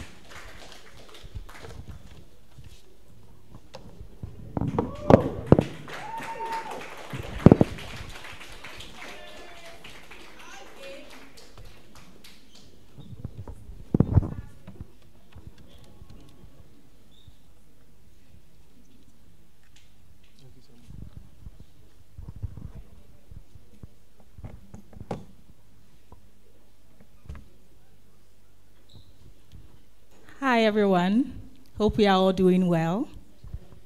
So in this presentation, you can call me Jasper Amma, and to my right is Jasper Ann, and Jasper Na. To my left is Jasper Adriana and Jasper Grace, and together we are the Jaspers. So don't be deceived, we are not your regular doctors, we are tech doctors. And today we are here to bring you the Doctor 360 app. This app is going to be the app that is going to solve your medical issues. And then, look, sit tight, relax, and enjoy the ride. This app is going to blow your mind away. It's nothing you have seen before. It's not only going to wow you, just as I said, it's going to blow your mind away. So, enjoy the ride. Thank you very much, Jasper Amma. So, since childhood, there's always been the one most dreaded place for me to go to. And many of you are just like me. You really hate to go to the place I'm talking about. And by now, I'm sure, based on what she just told you and then the name of our app, you may be figuring out the place we are talking about. And that is the hospital. One, if we were to go around this room and then ask the various reasons why we hate to go to the hospital, there's going to be a tall list of reasons. And we have put together 6 of the top reasons why we know that people hate to go to the hospital. And this includes the long queues that we experience at the hospitals. I mean, there's already so much stress in our lives. We go to the hospital, you have to sit long hours just to see a doctor. Even our busy schedules do not afford us the time sometimes to even go out of our busy schedules just to visit the hospital. We also have transportation barriers. Just imagine if you were really sick and now have to go by the roadside to pick a cab to go to the hospital. That's a lot of stress. You also have the risk of contracting other diseases when you visit the hospital and so many others. How about those in the remote areas?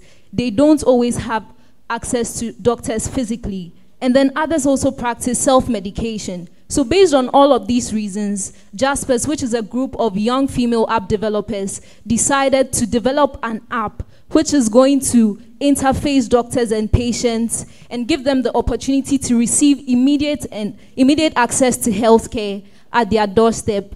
I'm now going to call on Jasper Adriana, who is going to tell us how the app works.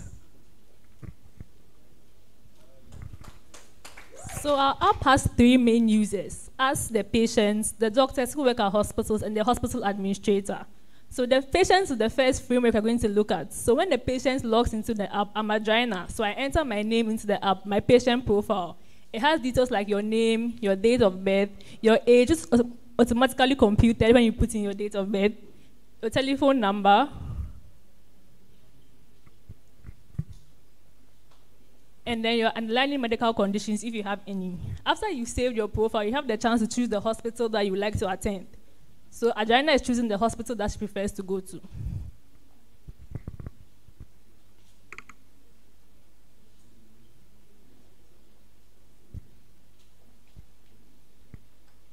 And then Adriana enters her symptoms, how she's feeling and why she wants to see the doctor.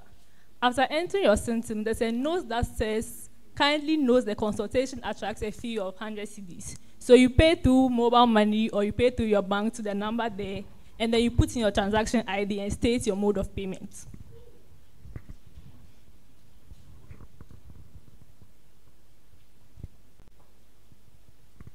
So after you've done this, this is the details of the present diagnosis you've entered. It shows your name, mode of payments, the hospital you've chosen, and other details. The hospital also gives us an opportunity to choose if you want to see specialists. So you have various specialists on our app. So we have neurologists and cardiologists that you can choose to book appointments with. So you book an appointment through our calendar, you put in the specialist that you want to see, the appointment date, and then the notification goes to the specialist for him to approve the appointment.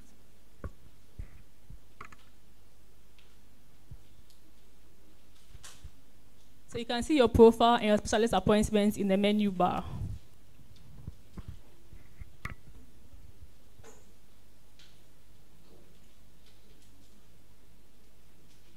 So this is an overview of the patient's profile that they can edit as and when time goes on. So if your address changes or emergency contact changes, you can edit it from my profile. And in a situation where you want to visit a different hospital, you can also click on a different hospital and then enter your symptoms and then go to said hospital instead.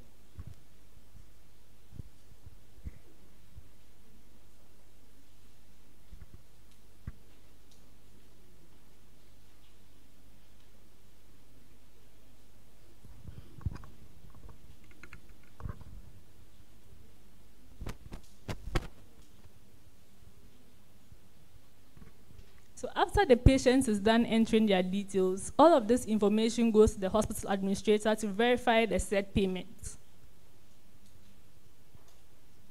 So the hospital administrator has a log of all the patients in the hospital and also has the opportunity to verify patients for the appointments to be sent to the doctors. So the administrator tracks all cases, all patients, and from the back end uploads doctors onto the app. So this is an overview of all the patients in the hospital.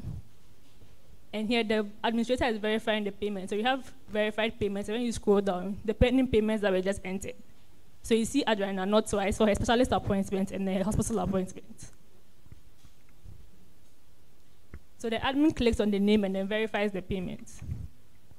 After the payment is verified, you can realize that the revenue will change from 0 to 100. That's the consultation fee.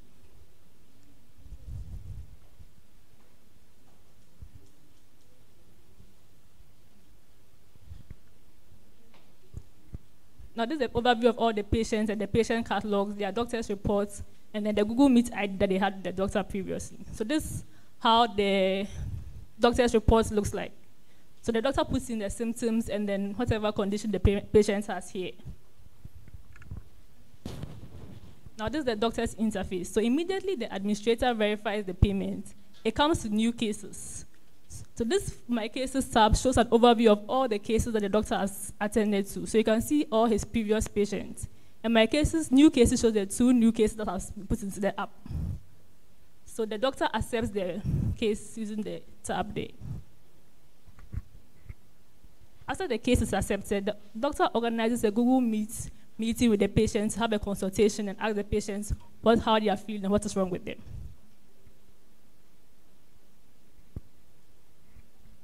And after meeting the patient, the doctor uploads a patient's report that was showed earlier, putting in the symptoms and then the underlying health conditions of the patient.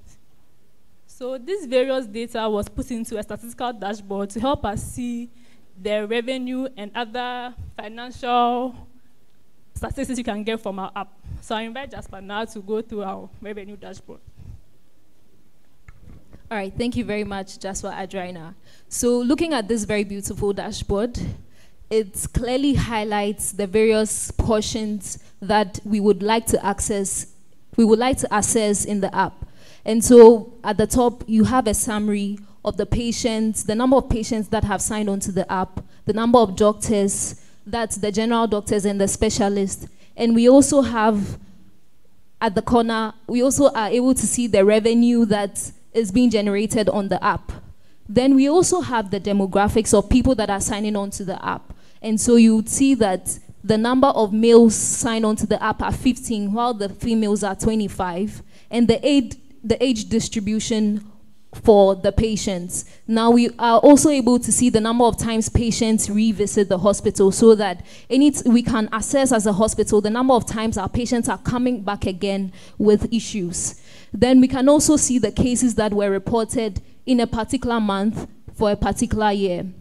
We are also able to tell the number of cases that are open and closed. So the open cases are those that have been addressed by the doctors, and the closed cases are those that have been attended to, and the open cases are those that are yet to be attended to.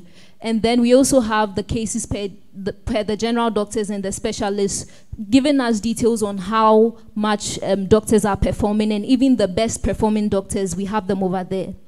We are also able to tell for the hospitals, how many cases are they doing? Are they creating revenue? And that's to the side, revenue per hospital. So this gives us a snapshot of all of the things that we can access over the app. Our slices are also listed to the left, where we see the doctors, the specialist name, and the hospitals, so that we can identify and specialize for each particular doctor or hospital what we want to see for the app. Now, if we want to talk about the benefits of the app, there's no other person to do the job than Jasper Ann. And so I'll call her to the podium to do this. Okay, thank you very much, Jasper Ann. So we know that Dr. 360 is a telemedicine app that is connecting the patient to the doctor. So in recent research, it says that the market size of healthcare mobile app is estimated to be $17.92 billion, and is expected to grow by 45% in the nearest future.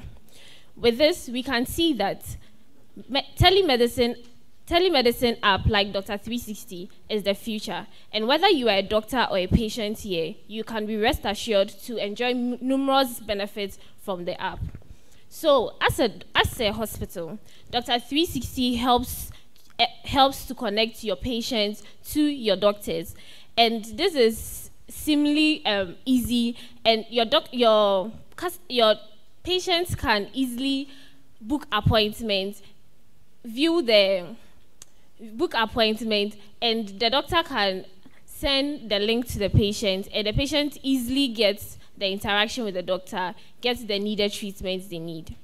As a hospital too, you saw that we listed some hospitals and their ratings.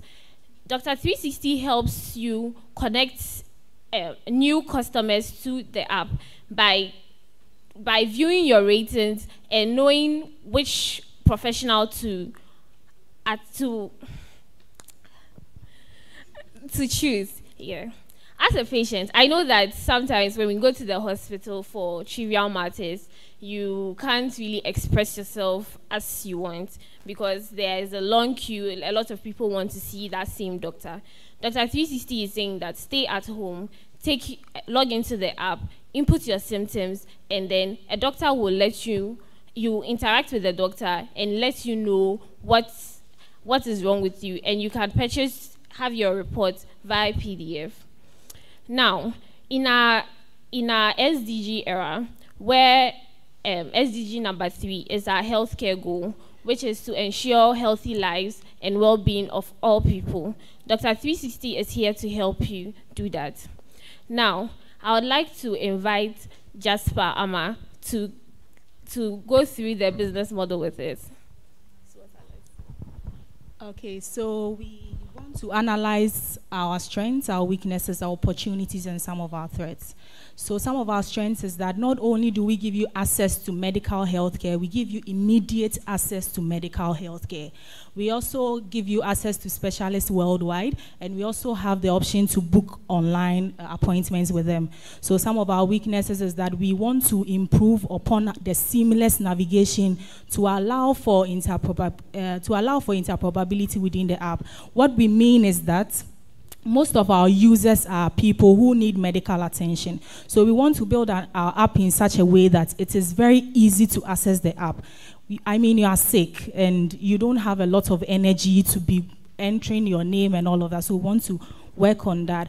And for now, our only channel of meeting the doctors is the Google Meet. We also want to introduce other channels so that it will meet all our clients' base.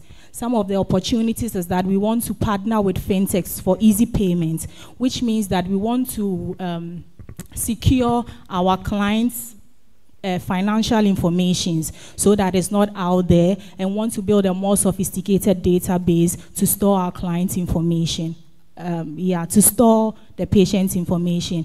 And then some of our threats is that MedAid has an in-house pharmacy and is able to provide pricing for drugs. And we are not only going to introduce an in-house pharmacy and be able to provide pricing for drugs, we are also going to allow pharmacies to be able to also list on the Dr. 360 app, so that there are lots of options. So we want to take you through the business operations, how our revenue is generated, and then I would like to invite Jasper Grace to take us through that. Thank you. So with this section, we are going to discuss our business model. The business model seeks to capture the value we intend to deliver to our customers. So we'll first start with our key partners. We intend to partner with fintechs to ensure that transactions are made easy and secure when using the app. Our core activities is developing the app, maintaining the app. We will also engage in intensive marketing to ensure that the brand is known throughout the country. And lastly, we are open to add additional features to the app as required by the hospital. We aren't only just creating an app and giving it to the hospitals. We are giving out other resources, such as our expert knowledge. That is, we are going to train hospital administrators on how to run the app. We are also going to collect and maintain database of these customers.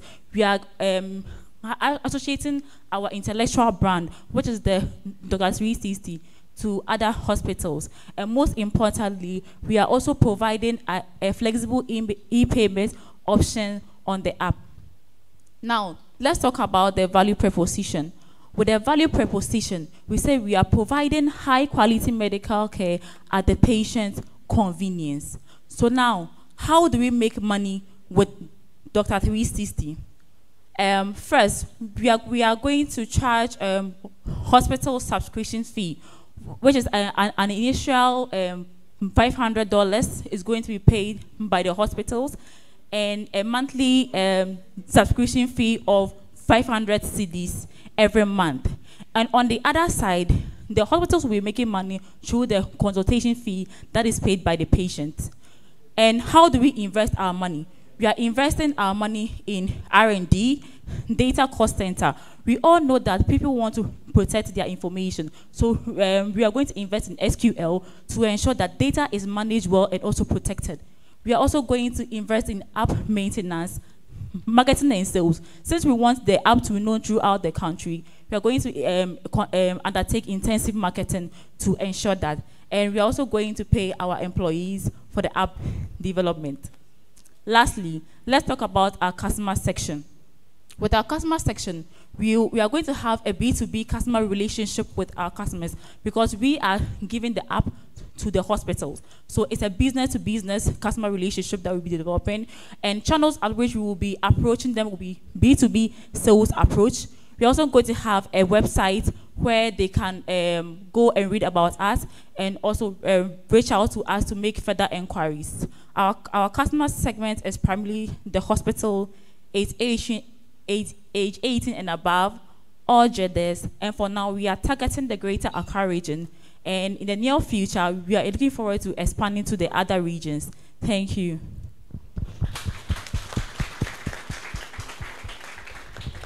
Okay, I told you. I can see from your faces that you are all blown away.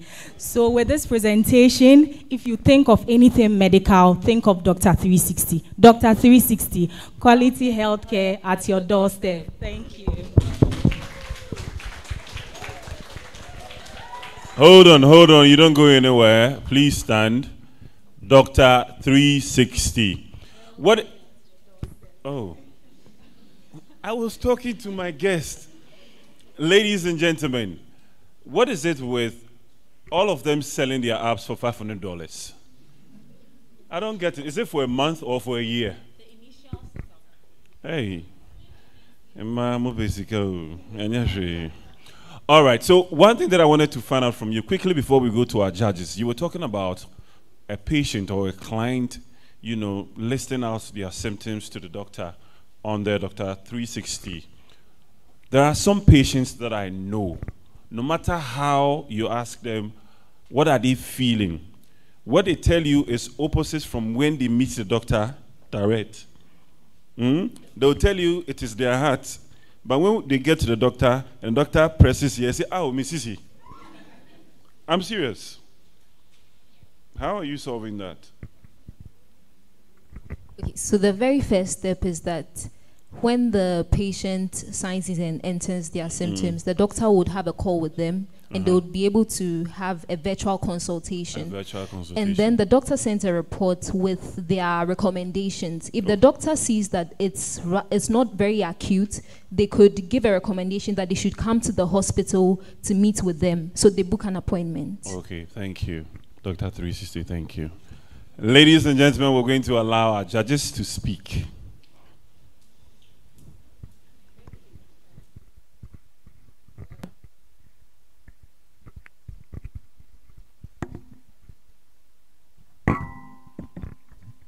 Okay, so thank you very much, Dr. 360. It's much more like healthcare at your fingertips, right?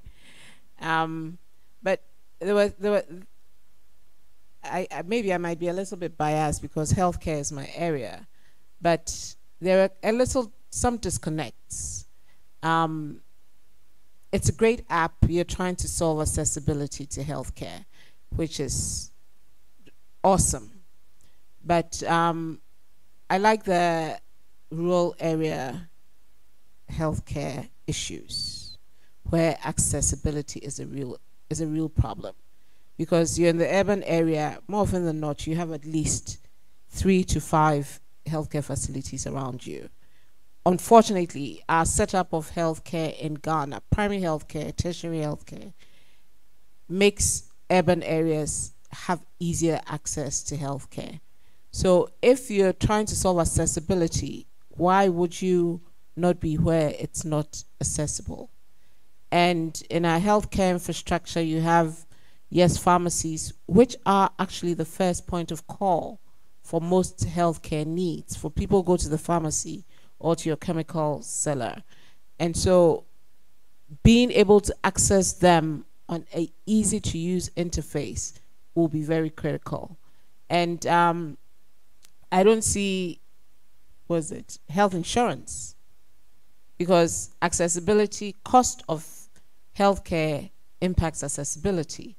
But if you put in, you don't give me an option, health insurance or private this thing, and that I think should also feature in.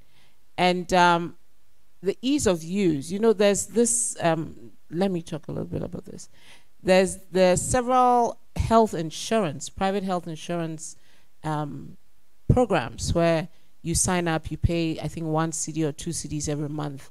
And when you need the service, you can go in and ask for the service. I think that might be a good link up to this, because you already are in, you already have a product, you already are part of a service, you're signed up.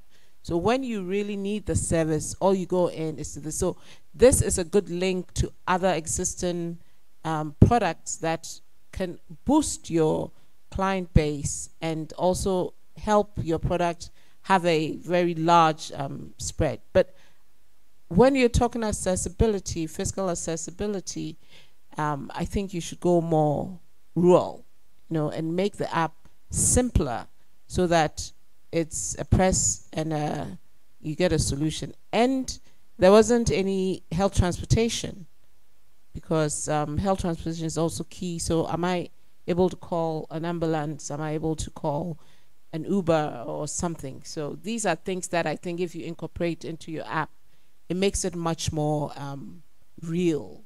Yeah. But I think it's great. You're trying to solve a real problem, and you're definitely on the right path.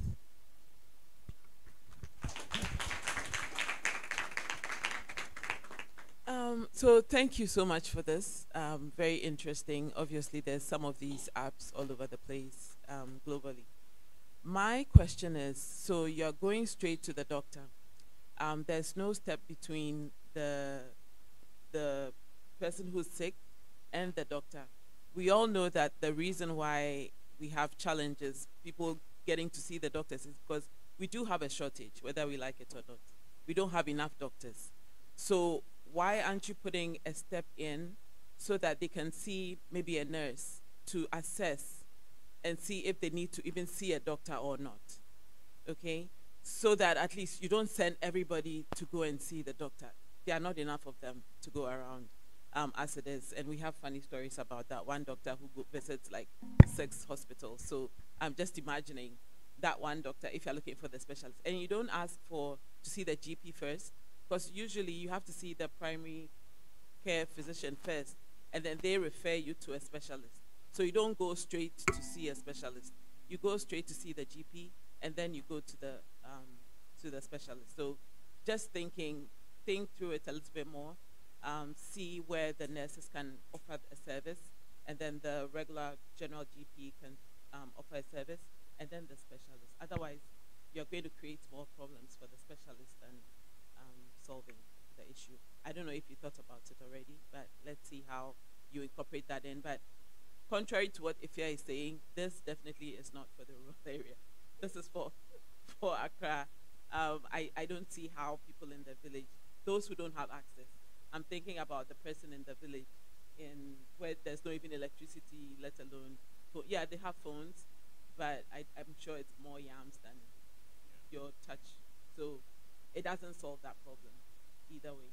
But let's see, maybe we can do something else for the rural areas. And I think maybe you need to get a deeper like a deeper view of the healthcare infrastructure that we have, because I don't see a lot. I don't see a lot here.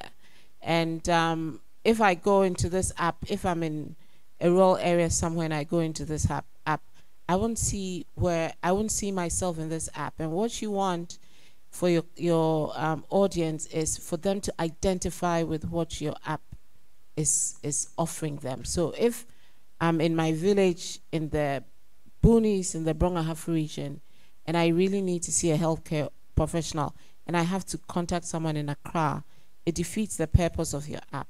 When I could have seen maybe a pharmacist, or I can talk to the CHIPS compound, the community nurse, So let's boost it up so that it's relevant. And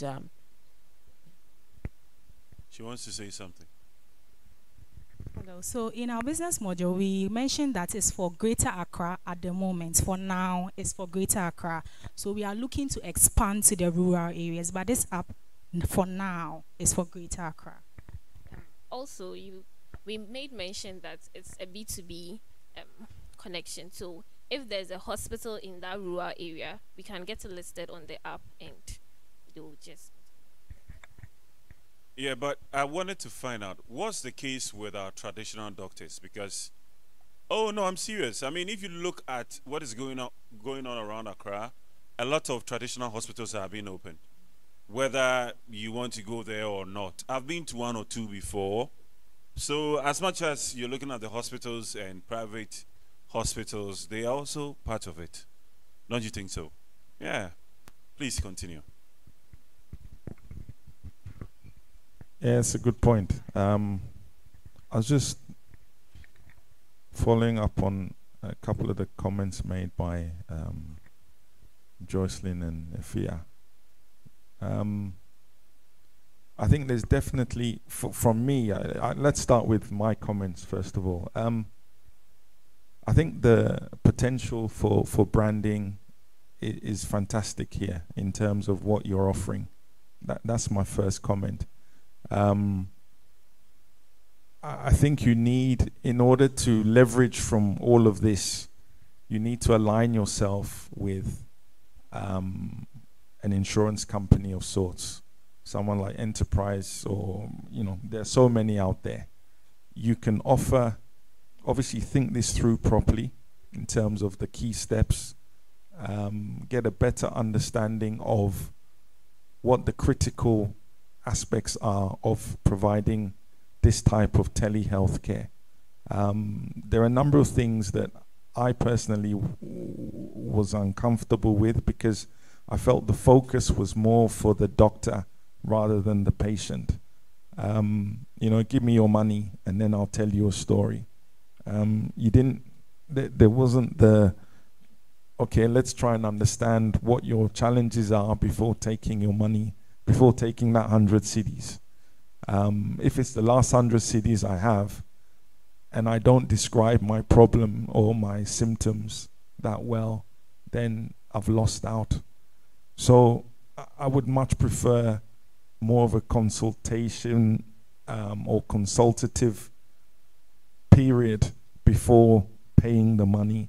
And that's where maybe what Joycelyn suggested, or was it Joycelyn or Ifia, about having a nurse, some kind of interface to do the screening, to really understand before taking the money. That's the number one. The linkages with the insurance companies, linkages with pharmacies, all of those can provide very good uplift for this app. It gives you the scale that you would need because, you know, you mentioned B2B, that is your B2B straight away. You know, you're having many people at the same time accessing this who understand it as well.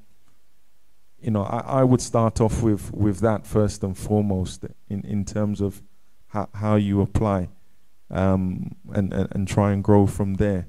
I made a lot of notes, but those were some of the key ones.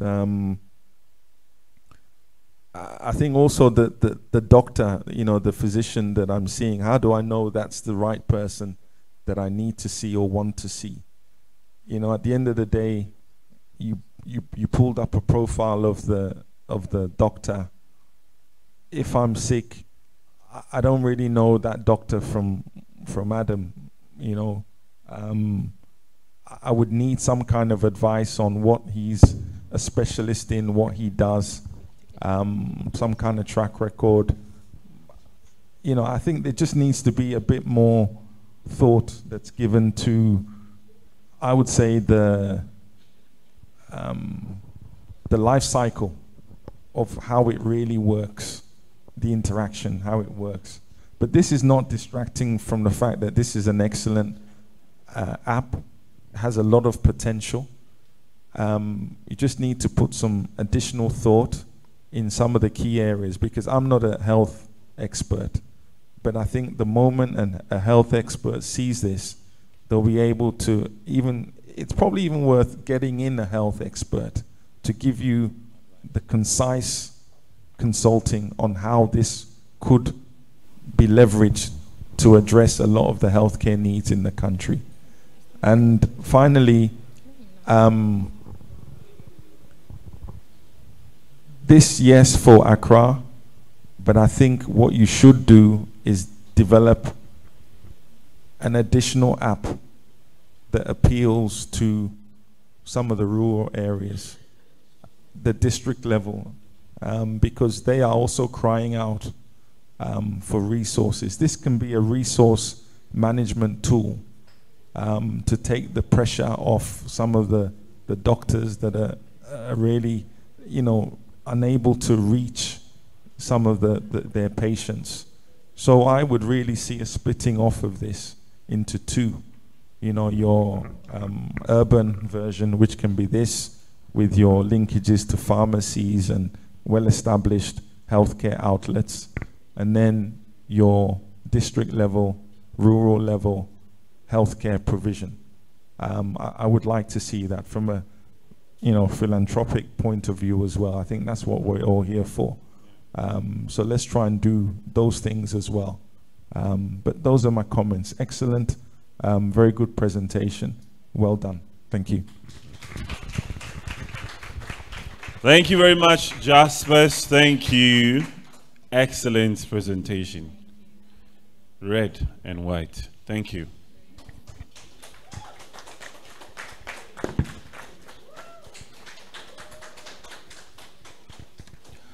All right, so ladies and gentlemen, we are through with the presentation, and we're going to quickly move into the proper graduation ceremony. And to help us with our first presentation, I'd like to call on Ms. Ifia Apia. A round of applause for her, please.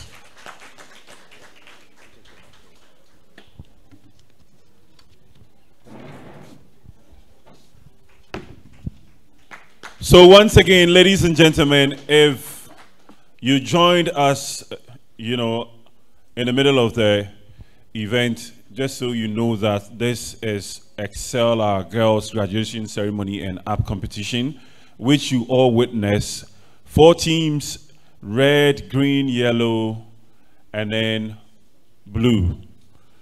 And before we get to the winner for this week, this year, we'd like to go into the graduation ceremony because they've all gone through the training, and it's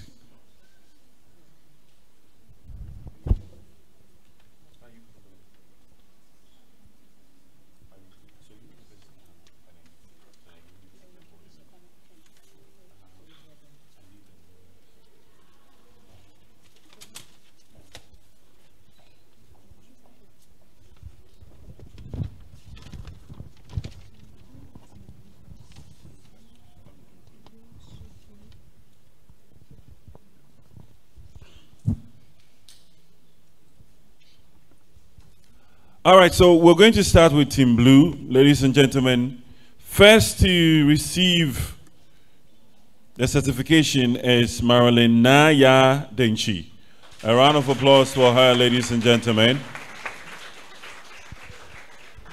Officially, she is a graduate of Excel Our Girls, a collaboration between Finex, Skills Hub, and then Think Thrice. All right, thank you very much. Let's move on to Ernestina Mensah Otabel.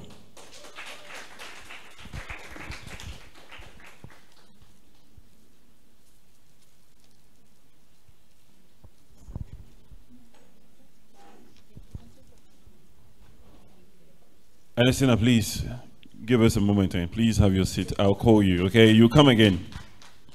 Giftina Efriye Abebio.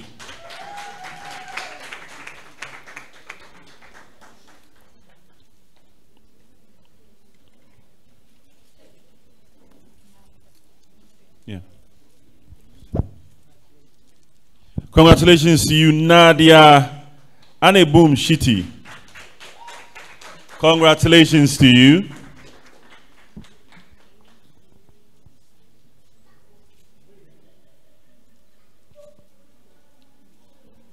Congratulations, Rachel Damson.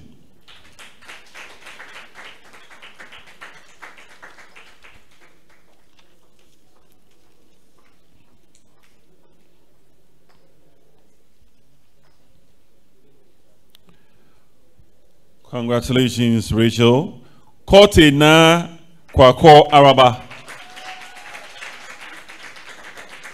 Congratulations to you too. Tech Heroes taking their certificates. Congratulations once more. Let's look at Team Green, go-getters. And we're going to start with Lorinda Edu. Congratulations, Lorinda.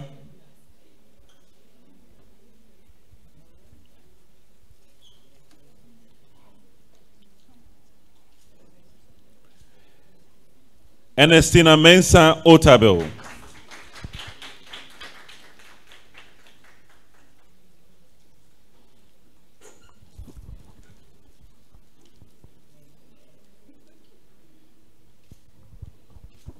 Congratulations.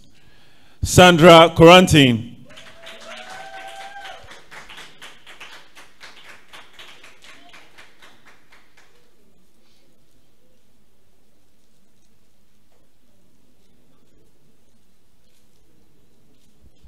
Congratulations, Sandra. Maria Esther Mole.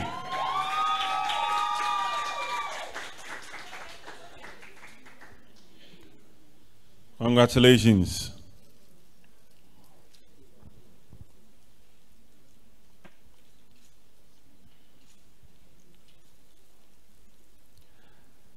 Antonia Asiye Akbado.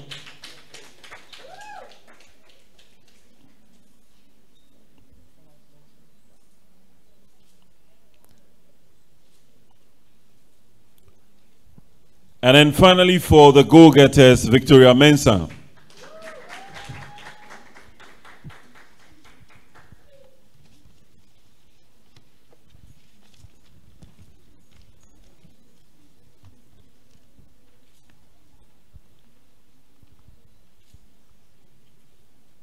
Thank you. And a huge thank you to Ms. Ifya Apia. To help us with our next presentation, I'd like to call on Madam Joycelyn Kwanzaa. She's going to present certificates to yellow and red.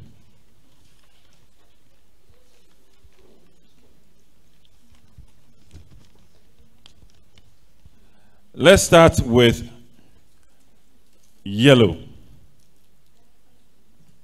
That was the. What's it then? That was the. Musubainvi. Josephina Dede Ato.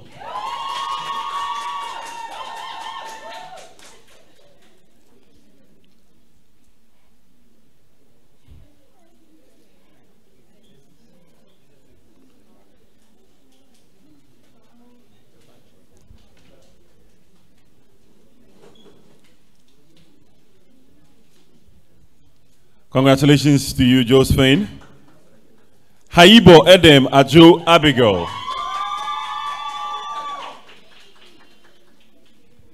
Congratulations. We also have the backdrop outside, so after this, you can go and take as many pictures as you want with your family members and friends. Ama Anochiwa Anochi.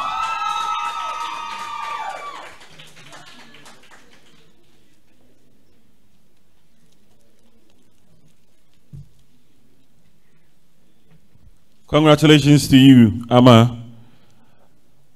Laurentia Edu.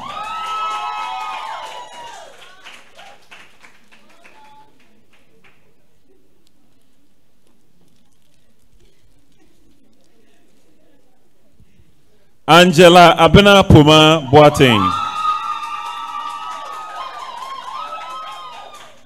Congrats.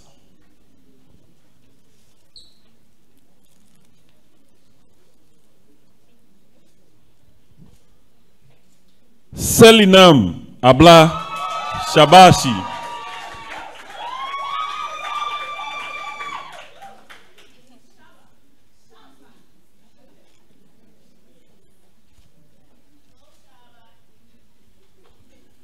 So that's it for Team Yellow. Let's look at Team Red, the Jaspers. And let's start with Grace Osei Megasi.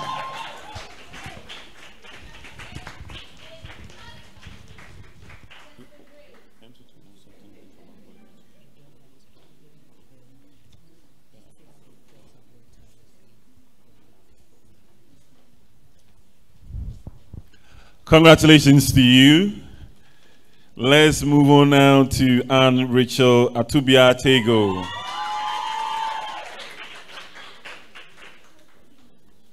Congratulations to you, Anne.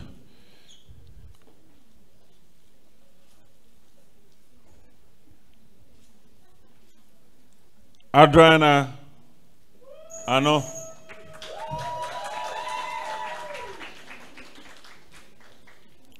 Congrats.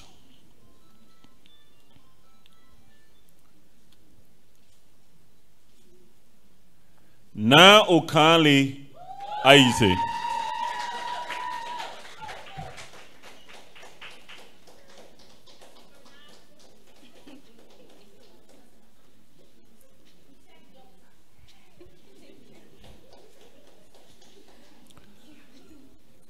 Dorothy Ama Owusu.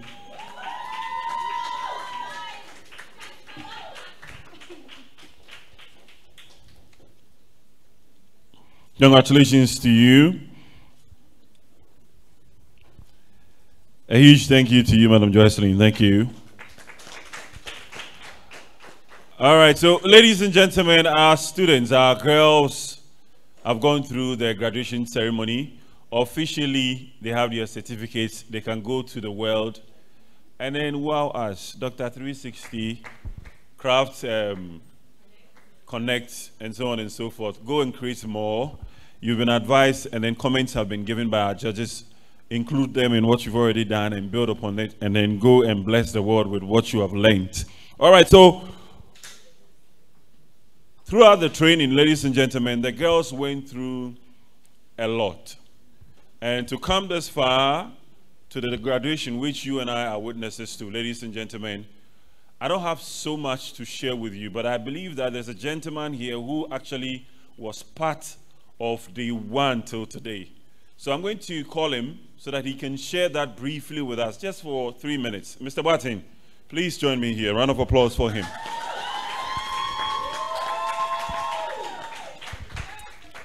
Okay, so thank you very much. I'll make this very brief. This is our second season. And as I mentioned, the idea is to make our girls independent with tech skills. So last season we did Python. They are here. And this is an improved version where our goal is to add data analytics to any of the coding platforms, right? So this season we did data analytics with Excel. They had a very broad introduction. So in fact, the dashboards that you saw were done 100% by the ladies. Please give it up for them. I saw some of the dashboards and I was scratching my head because I was still trying to, break it down, right? So they went through that data analytics phase with Excel. Then after they got that foundation, we were now able to let them link it with app development, right? So this time around, we chose AppSheet because it's accessible. There are more tools that you can use, Power Platform from Microsoft, okay? And next season, we are going to try SQL just to broaden our skill set. And as I said, all the teams were on board. Priscilla, Na, Ernest, Osbert, Daniel, everybody was on board to make sure that they were well equipped. And normally what we do is that we break them into teams with mentors, right? So they'll be introduced to you very soon. Then they work very hard for 10 weeks. In fact, that's the usual plan. They come first day orientation, and then they come to us every Saturday from 9 to 12. Sometimes they stay an extra hour, 9 to 1. And they've been very, very consistent throughout this. When it rains, they are there. They meet online, on campus, and all those things to get it done. So we appreciate your effort. And I think at this point, we will be presenting the best team, right?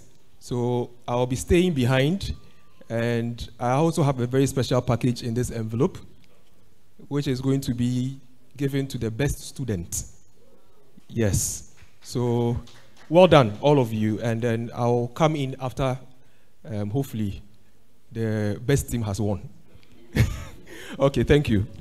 Thank you very much, Mr. Boateng. So, ladies and gentlemen, we're just about to reveal to you the best team for today and this year. Who do you think is the winner? Team Red? Team Red? Oh, I can't hear you. Team Green? Yellow? Blue? And how about my team? That's all right. So this is what I'm going to do, ladies and gentlemen. I'm going to go to distinguished judges just to find out the details of who is taking the day and this year. Solace, our past winner, is also in the house, and I'm sure that when we pick the overall winner for today and this year, she will join them so that we can have a party. All right, so let me go to my respective judges. Well, they are collating the results, so let me just give them a moment as they do so. In the meantime, I think I would have to go back to my sponsors, because without the sponsors, I don't think we will get this going. Excel Our Girls, ladies and gentlemen, like I told you, is heavily budgeted, because the girl child is being given the opportunity to be part of what is going on in this world. And as much as you would notice, men are mostly given the opportunity. But this time around, the world is changing. Women are taking over. This year alone, a lot of women are taking positions that we had no idea that it can be taken by women. But they're doing it, and we need to support them, because if you don't support them, when they get the money, they won't give you. As for me, I will support them so that I can chop the money small. Because at the end of the day, a man can do it, a woman can also do it at some point. So let's give them that due respect. So I'm going to go over my sponsors. I know City TV is one of my sponsors. A round of applause for them. BFT is also one of them. Let's give them a round of applause, ladies and gentlemen. Miss Helen Okoye, right inside the United Kingdom. Oh, please, let's give it for her. Miss Ruth Aite, Mrs. Seriam Mufori Ata, Ghana, and then Adventure Capital Partners.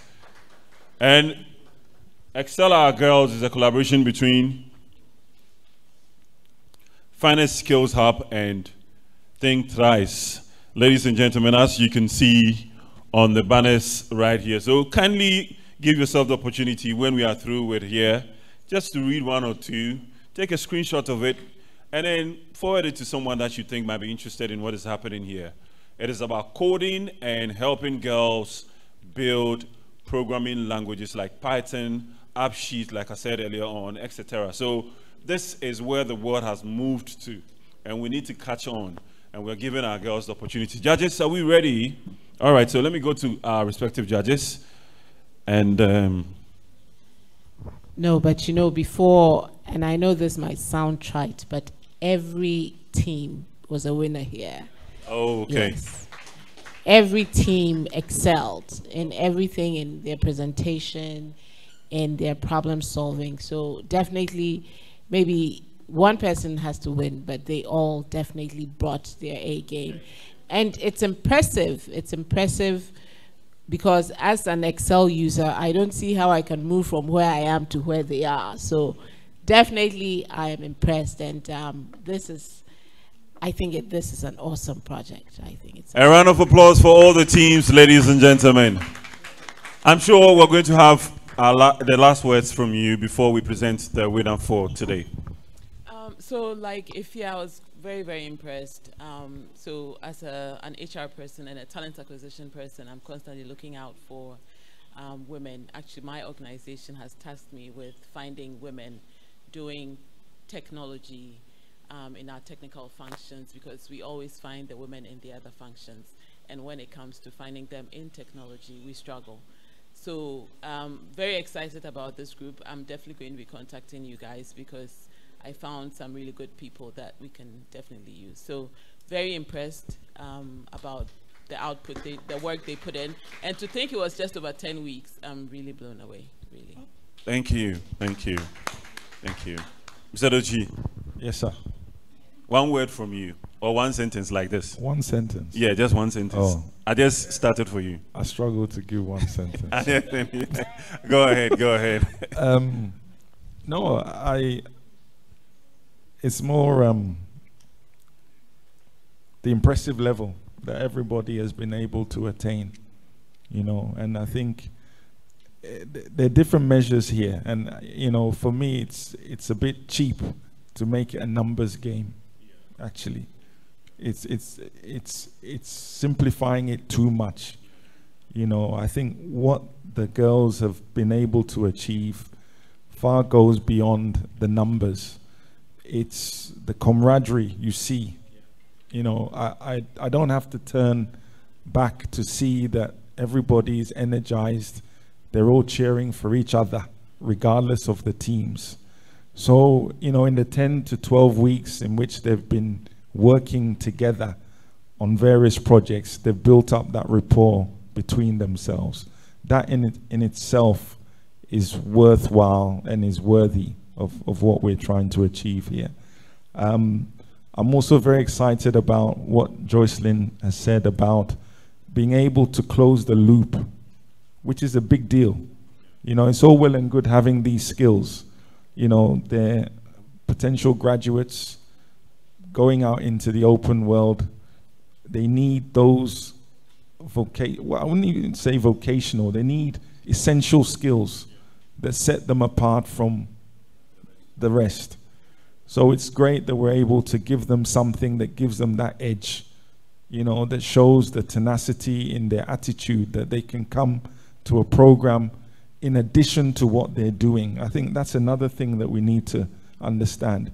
It's in addition to what they normally do, and they've showed that commitment. So for me, I'm happy, and I'm looking forward to the next season. But for this season, we have our results. And we definitely have our results. All right, so ladies and gentlemen, are you ready for the results? Okay, let me go over the results. We had a 106, 118, 121, and then 120. That's what we had. And ladies and gentlemen, let's start from the bottom. Oh, I didn't say it well. It's okay. Okay, let's start from under. Let's start from number 4. All right, so ladies and gentlemen, number 4 for this year. 106 go-getters. A round of applause for them, ladies and gentlemen.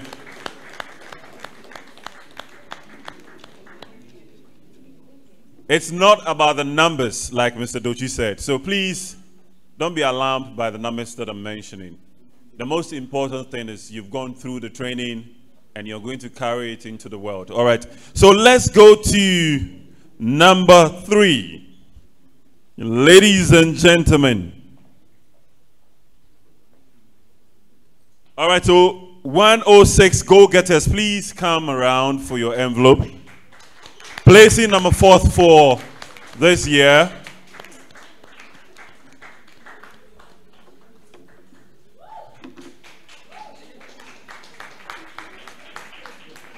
Okay, so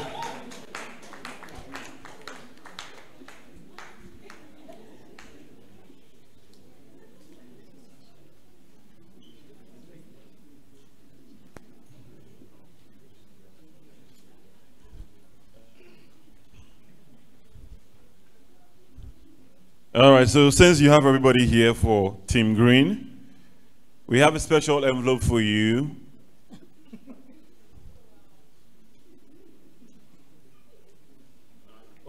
Okay, all right. So not an envelope, please, for you. All right. A handshake will do, or what do you think?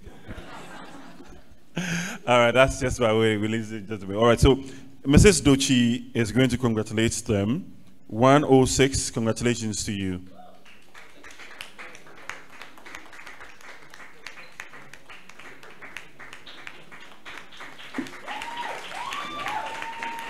Ladies and gentlemen, 3rd place goes to, and it's 118, Tech Heroes.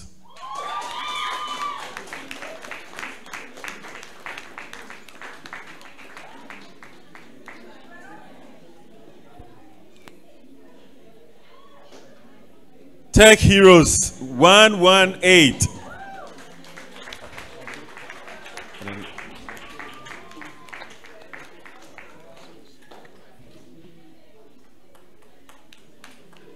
Congratulations to you. 2nd place, ladies and gentlemen, 120.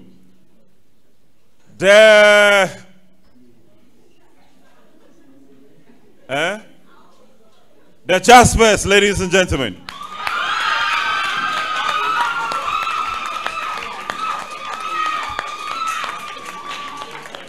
Congratulations to you, the Jaspers.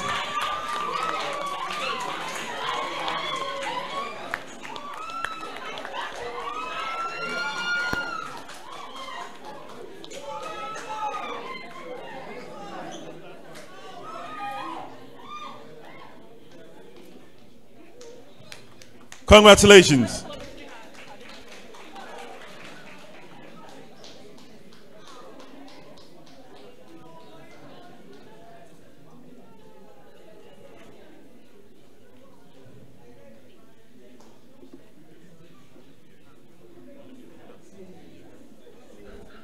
Ladies and gentlemen, excel our girls. I can deduct a mark.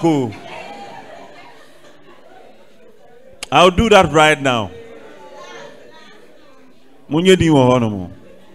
Ladies and gentlemen, 2022 Excel Our Girls App Competition winners with 121 points. With a round of applause, Datos Renas. Datos Renas, congratulations to you. They have a special envelope, ladies and gentlemen.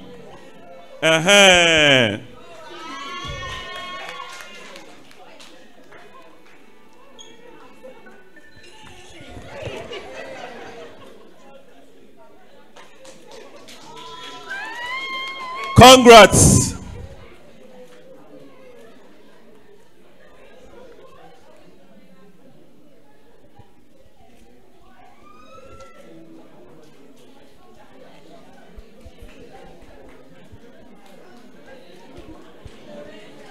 Datos Renas. But you, Datos Renas, I don't get you. Initially, when I was mentioning your name, there's always a slogan that comes with it. After picking your envelopes, the Jaspers. I intentionally did that. Datos Renas. Datos Renas. I beg you, my 10% inside every envelope will be deducting because I'll be coming for it.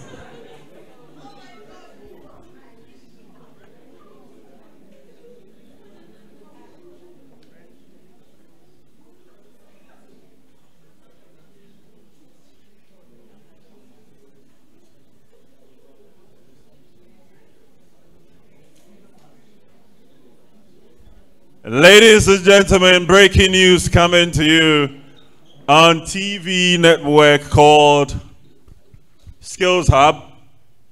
Find it Skills Hub and then think thrice. This is the TV station bringing you the breaking news. Are you watching us? My name is Nana Kwisikwitia and I'm with Mrs. Yvonne Delchi. And the headline is $100 for each team. A round of applause. Thank you for the round of applause for each team. Hold on. And it's coming from our wonderful, distinguished lady judges, Mesa Pia and Madam Joycelyn Dankwa. $100. A round of applause for them. Oh, that's good. That's good. That's good. The both of you. Mr. Me $100 maybe why. Mr. Me here be why. All right, so ladies and gentlemen, we're going to move on to the best student, and is sponsored by Adventure Capital Partners. And to help with the presentation, I'd like to call on Mr. Bernard Obin Boatin to go through with the criteria and then the basis for giving out the best student. Please, a round of applause for him. Okay, so I'm back here again, very brief, just to give you the criteria. Of course, we looked at their submissions, the work that they did. They were given assignments. So we worked directly with their supervisors, and then they gave us their total score. Now, beyond the total score, we also looked for consistency, right? Some of them were very dedicated.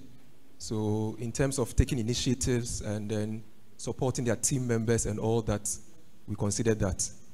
Okay, so a lot of deliberations went on among the 8 of us. And I would like to especially invite one man who has been very supportive in our drive to pass on skills to undergraduates before they come out of school. So we are working hand in hand with the University of Ghana Business School. We train in data analytics, financial modeling. We started last year. We finished our first phase. Next semester, we'll be doing data analytics with Power BI, and then they will exit with financial modeling. So I would like to help me welcome Professor Justice Baoli, the Dean of the University of Ghana Business School. So Prof, we appreciate you. Thank you very much. Yes. Okay, so without wasting much time, we deliberated and it was a bit straightforward, I must say. All of you did very well.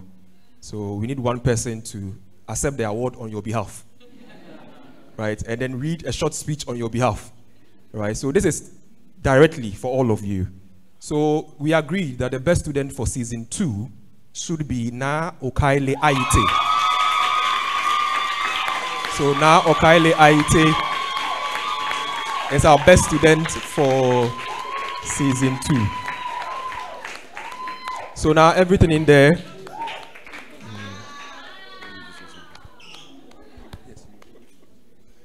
Na Okaile, best student, ladies and gentlemen. Congratulations to you. Prof, we are grateful. We are grateful. Continue to work with us. All right, now, if I don't know Benjamin for you, if I one thing crying now, I ask him. Many in India, but not it. I don't student will not the best. Well, back in why you come get Alumni? Why you come get Kina? What was she told you about? And be an answer. Okay, so she's got a speech that she's going to deliver. It's more like the queen of, you know, Gamashi. I will remove you. Thank you. Thank you very much. So I'm really grateful for this award. Yesterday was my birthday, and one of the things that I did was to sit back and just count my blessings, naming them one by one, recognizing how well God has dealt with me. And one of the things that I wrote, even before I received the call that I was going to do the speech, was getting into the Finex program, that's the Excel Our Girls program, because of the wealth of knowledge and skills that I had received over the 10 weeks and the experience that I had gained and the passion and the drive that has been birthed out of me even throughout this project. And so I'm really grateful for this award. Science tells us that to every action, there's an equal reaction. And so if there was any form of diligence and hard work that was seen in me, it's as a result of the consistency of our amazing tutors. And I really want to thank them so much for putting in all the efforts that they gave us throughout the entire period. I called Daniel so many times. I'm sure he's tired of me by now. And Daniel, Priscilla, Na, Bernard, everyone, you've all been amazing. Thank you so much for your support. To my cohort of girls, you've been truly amazing. There's so much quality in all of us, and I look forward to collaborating with you on future projects. And to my family, my friends, all of you that have been supportive, I'm really grateful. So I'll just end by saying that I'm really grateful. For those of you who don't know me, my name is now Kindly IT. I'm helped of God, and I believe that I'm going to do well in the future. So I look forward to breaking barriers and doing amazing things in the nearest future. So thank you, Finex, for contributing to my success. Thank you so much.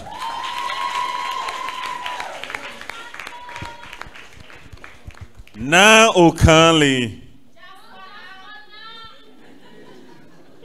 Okan Brofusu.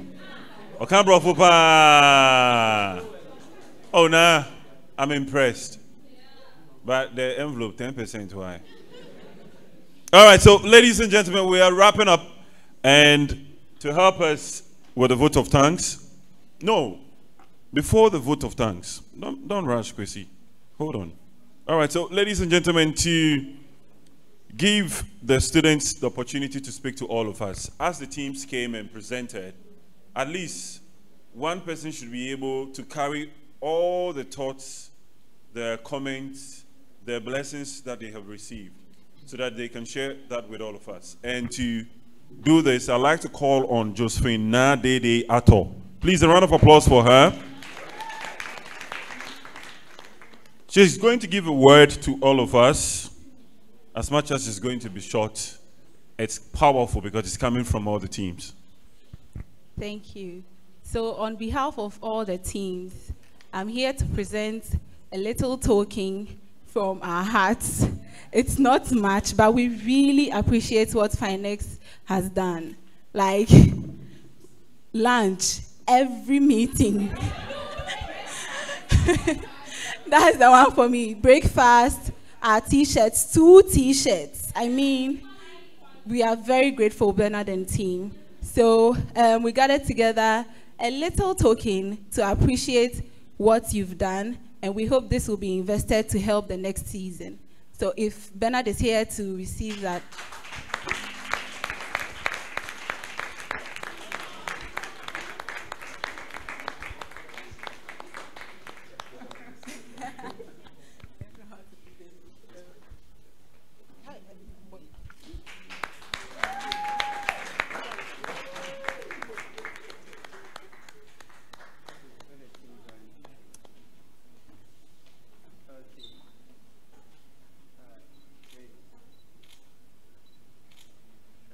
Thank you.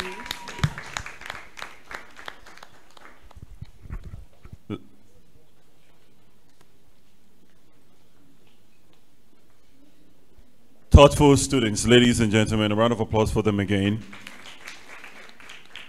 A little something, but it means a lot.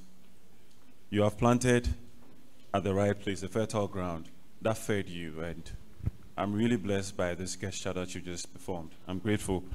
All right, so ladies and gentlemen, we're going to move on as we get into the vote of thanks. And to help us to do this, I'd like to respectfully call on Ms. Efia Apia, vote of thanks.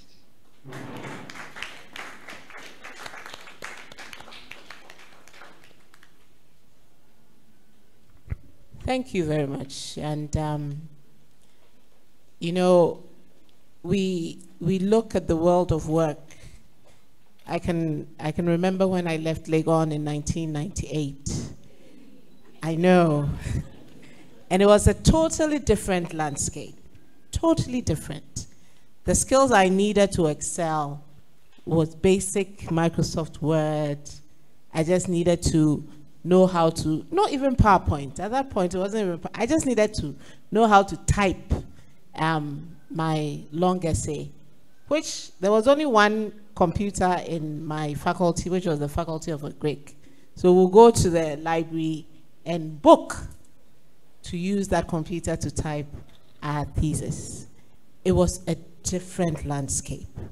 And so when we stand at this precipice and we look into the world of work and we see the skills that are needed, and we come here and we see those skills being so professionally given to women, it's mind-blowing. And I must admit, my mind has been blown today. And so I will take the opportunity to thank Finex Skills Hub.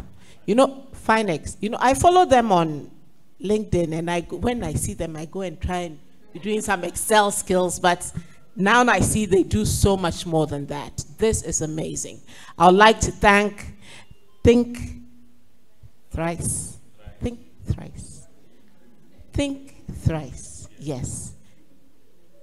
This is a vision that can only be built on.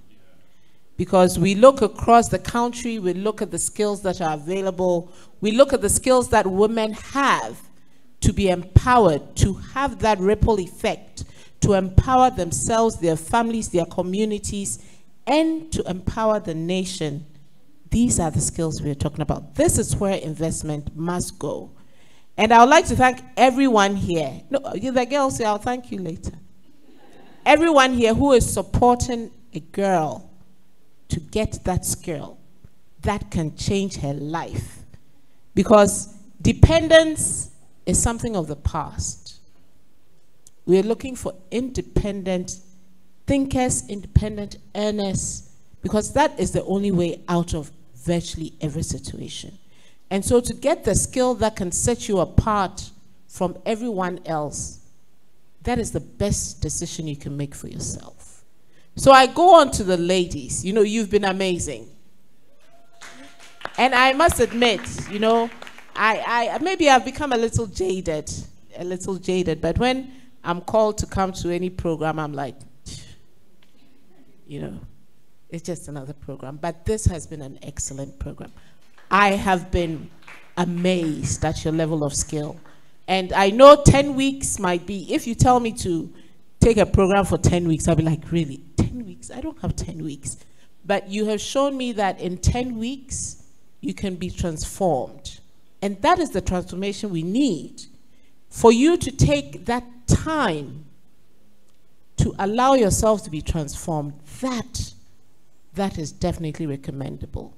And so I would like to thank you for doing that. I would like to thank you for the solutions. I would like to thank you for your open-mindedness. And I would like to thank you for accepting to be transformed, because that is the starting point to it all. So thank you so much. And I'll thank the judges. I'd like to thank the judges. It was, it definitely was a good place to be, a good place to spend an afternoon. And so thank you so much. And we look forward to session 3. Thank you. Thank you so much. Thank you. Okay, 10%, I'll be taking it. And when you were thanking the judges, you forgot about yourself. So thank you very much, Mr. Pierre. Thank you, thank you. Ladies and gentlemen, all right, so we are almost through, but before that, I'd like to call on the judges to join me here as we're about to take a group picture. And all the teams, please come over. All the teams, let's do this quickly.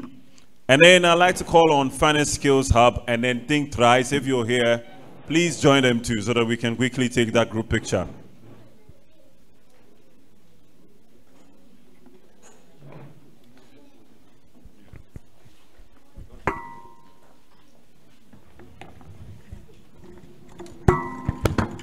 And then finally, I'd like to call on the Dean, who is right here with us, to join us.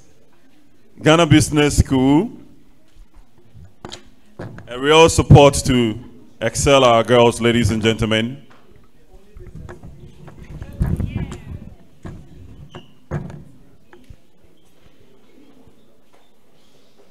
The only business school in Africa. Yeah. So this is it. The group picture. All the members, please join us. Let's take the group picture.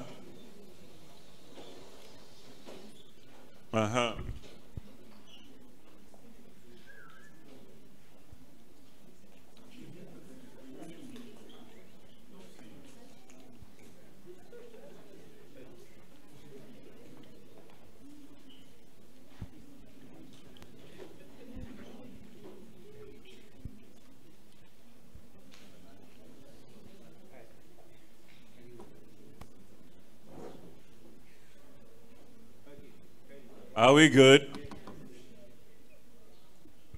Are we ready? Say cheese. Say good.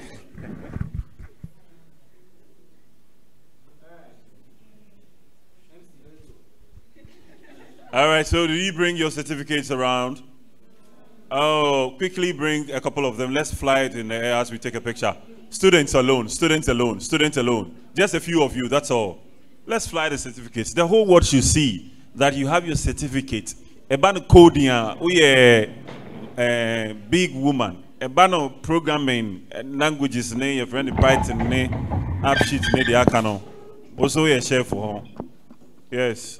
Let's fly it in the air, and then a group picture would also make it look beautiful. Thank you. All right, so are you ready for this one? Oh, give it to anyone. Just give it to anyone, that's all. Fly your certificates in the air, but don't let them fall. All right, let's go. Let's go. All right.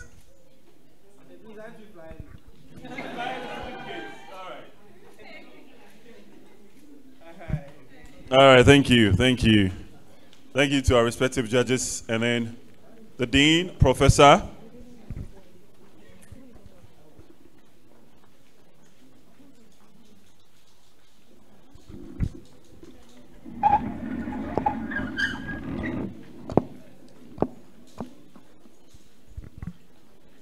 Ladies and gentlemen, it's been a wonderful day right here at the University of Ghana Business School. Excel our girls' graduation ceremony and app competition. We are through with it. We are grateful for your attendance, for showing your support to all our sponsors, and also to our very able judges. They've done your work and they've done it honorably. And then also to the organizers of this very event. Think Thrice and then Finance Skills Hub. My name is Nana Kwesi Kwetia. I'm grateful for this opportunity to always be part of the team. Before we go, we're going to go into the closing prayer. We started with opening prayer. So I'm going to call Mr. Abuaje. Please, a round of applause for him. Thank you. Please let's bow down our heads in prayer. Father, we thank you for such a wonderful day we've had. We thank you for the successes chalked in this exercise. We thank you for strength, for wisdom, for the knowledge you've given to us. We thank you for the sponsors, even the vision bearers, those who have allowed themselves to be transformed. We pray that, Lord, let this be the medium of change in our world. In our exercise of wisdom, we pray that, Lord, let us be change makers. Let this not die with us, but let this vision go past our generation. Let us, O God, get encounters with you just because we have associated ourselves with Finex. We pray, O God, that sponsors beyond what we have seen will abound unto us, unto such a good work. Even as we live here, we live with your presence. Be with us now and forevermore. Let's say amen. Amen. Thank you very much. Ladies and gentlemen, every time I was here in DBB refreshment, it is right at that corner when you come out of this door. So please, it's time for refreshment and networking. We've got our backdrop at the side. When you move towards the right side, there's a backdrop and you turn right. You can take as much or as many pictures as you want. So please, thank you all for coming. A huge thank you to our judges once more. Finance Skills Hub and then Think Thrice. God bless you all. And then next year, we hope to see you. We're going to be greater, better, and more. Please make sure you take your refreshment before you go. Thank you very much.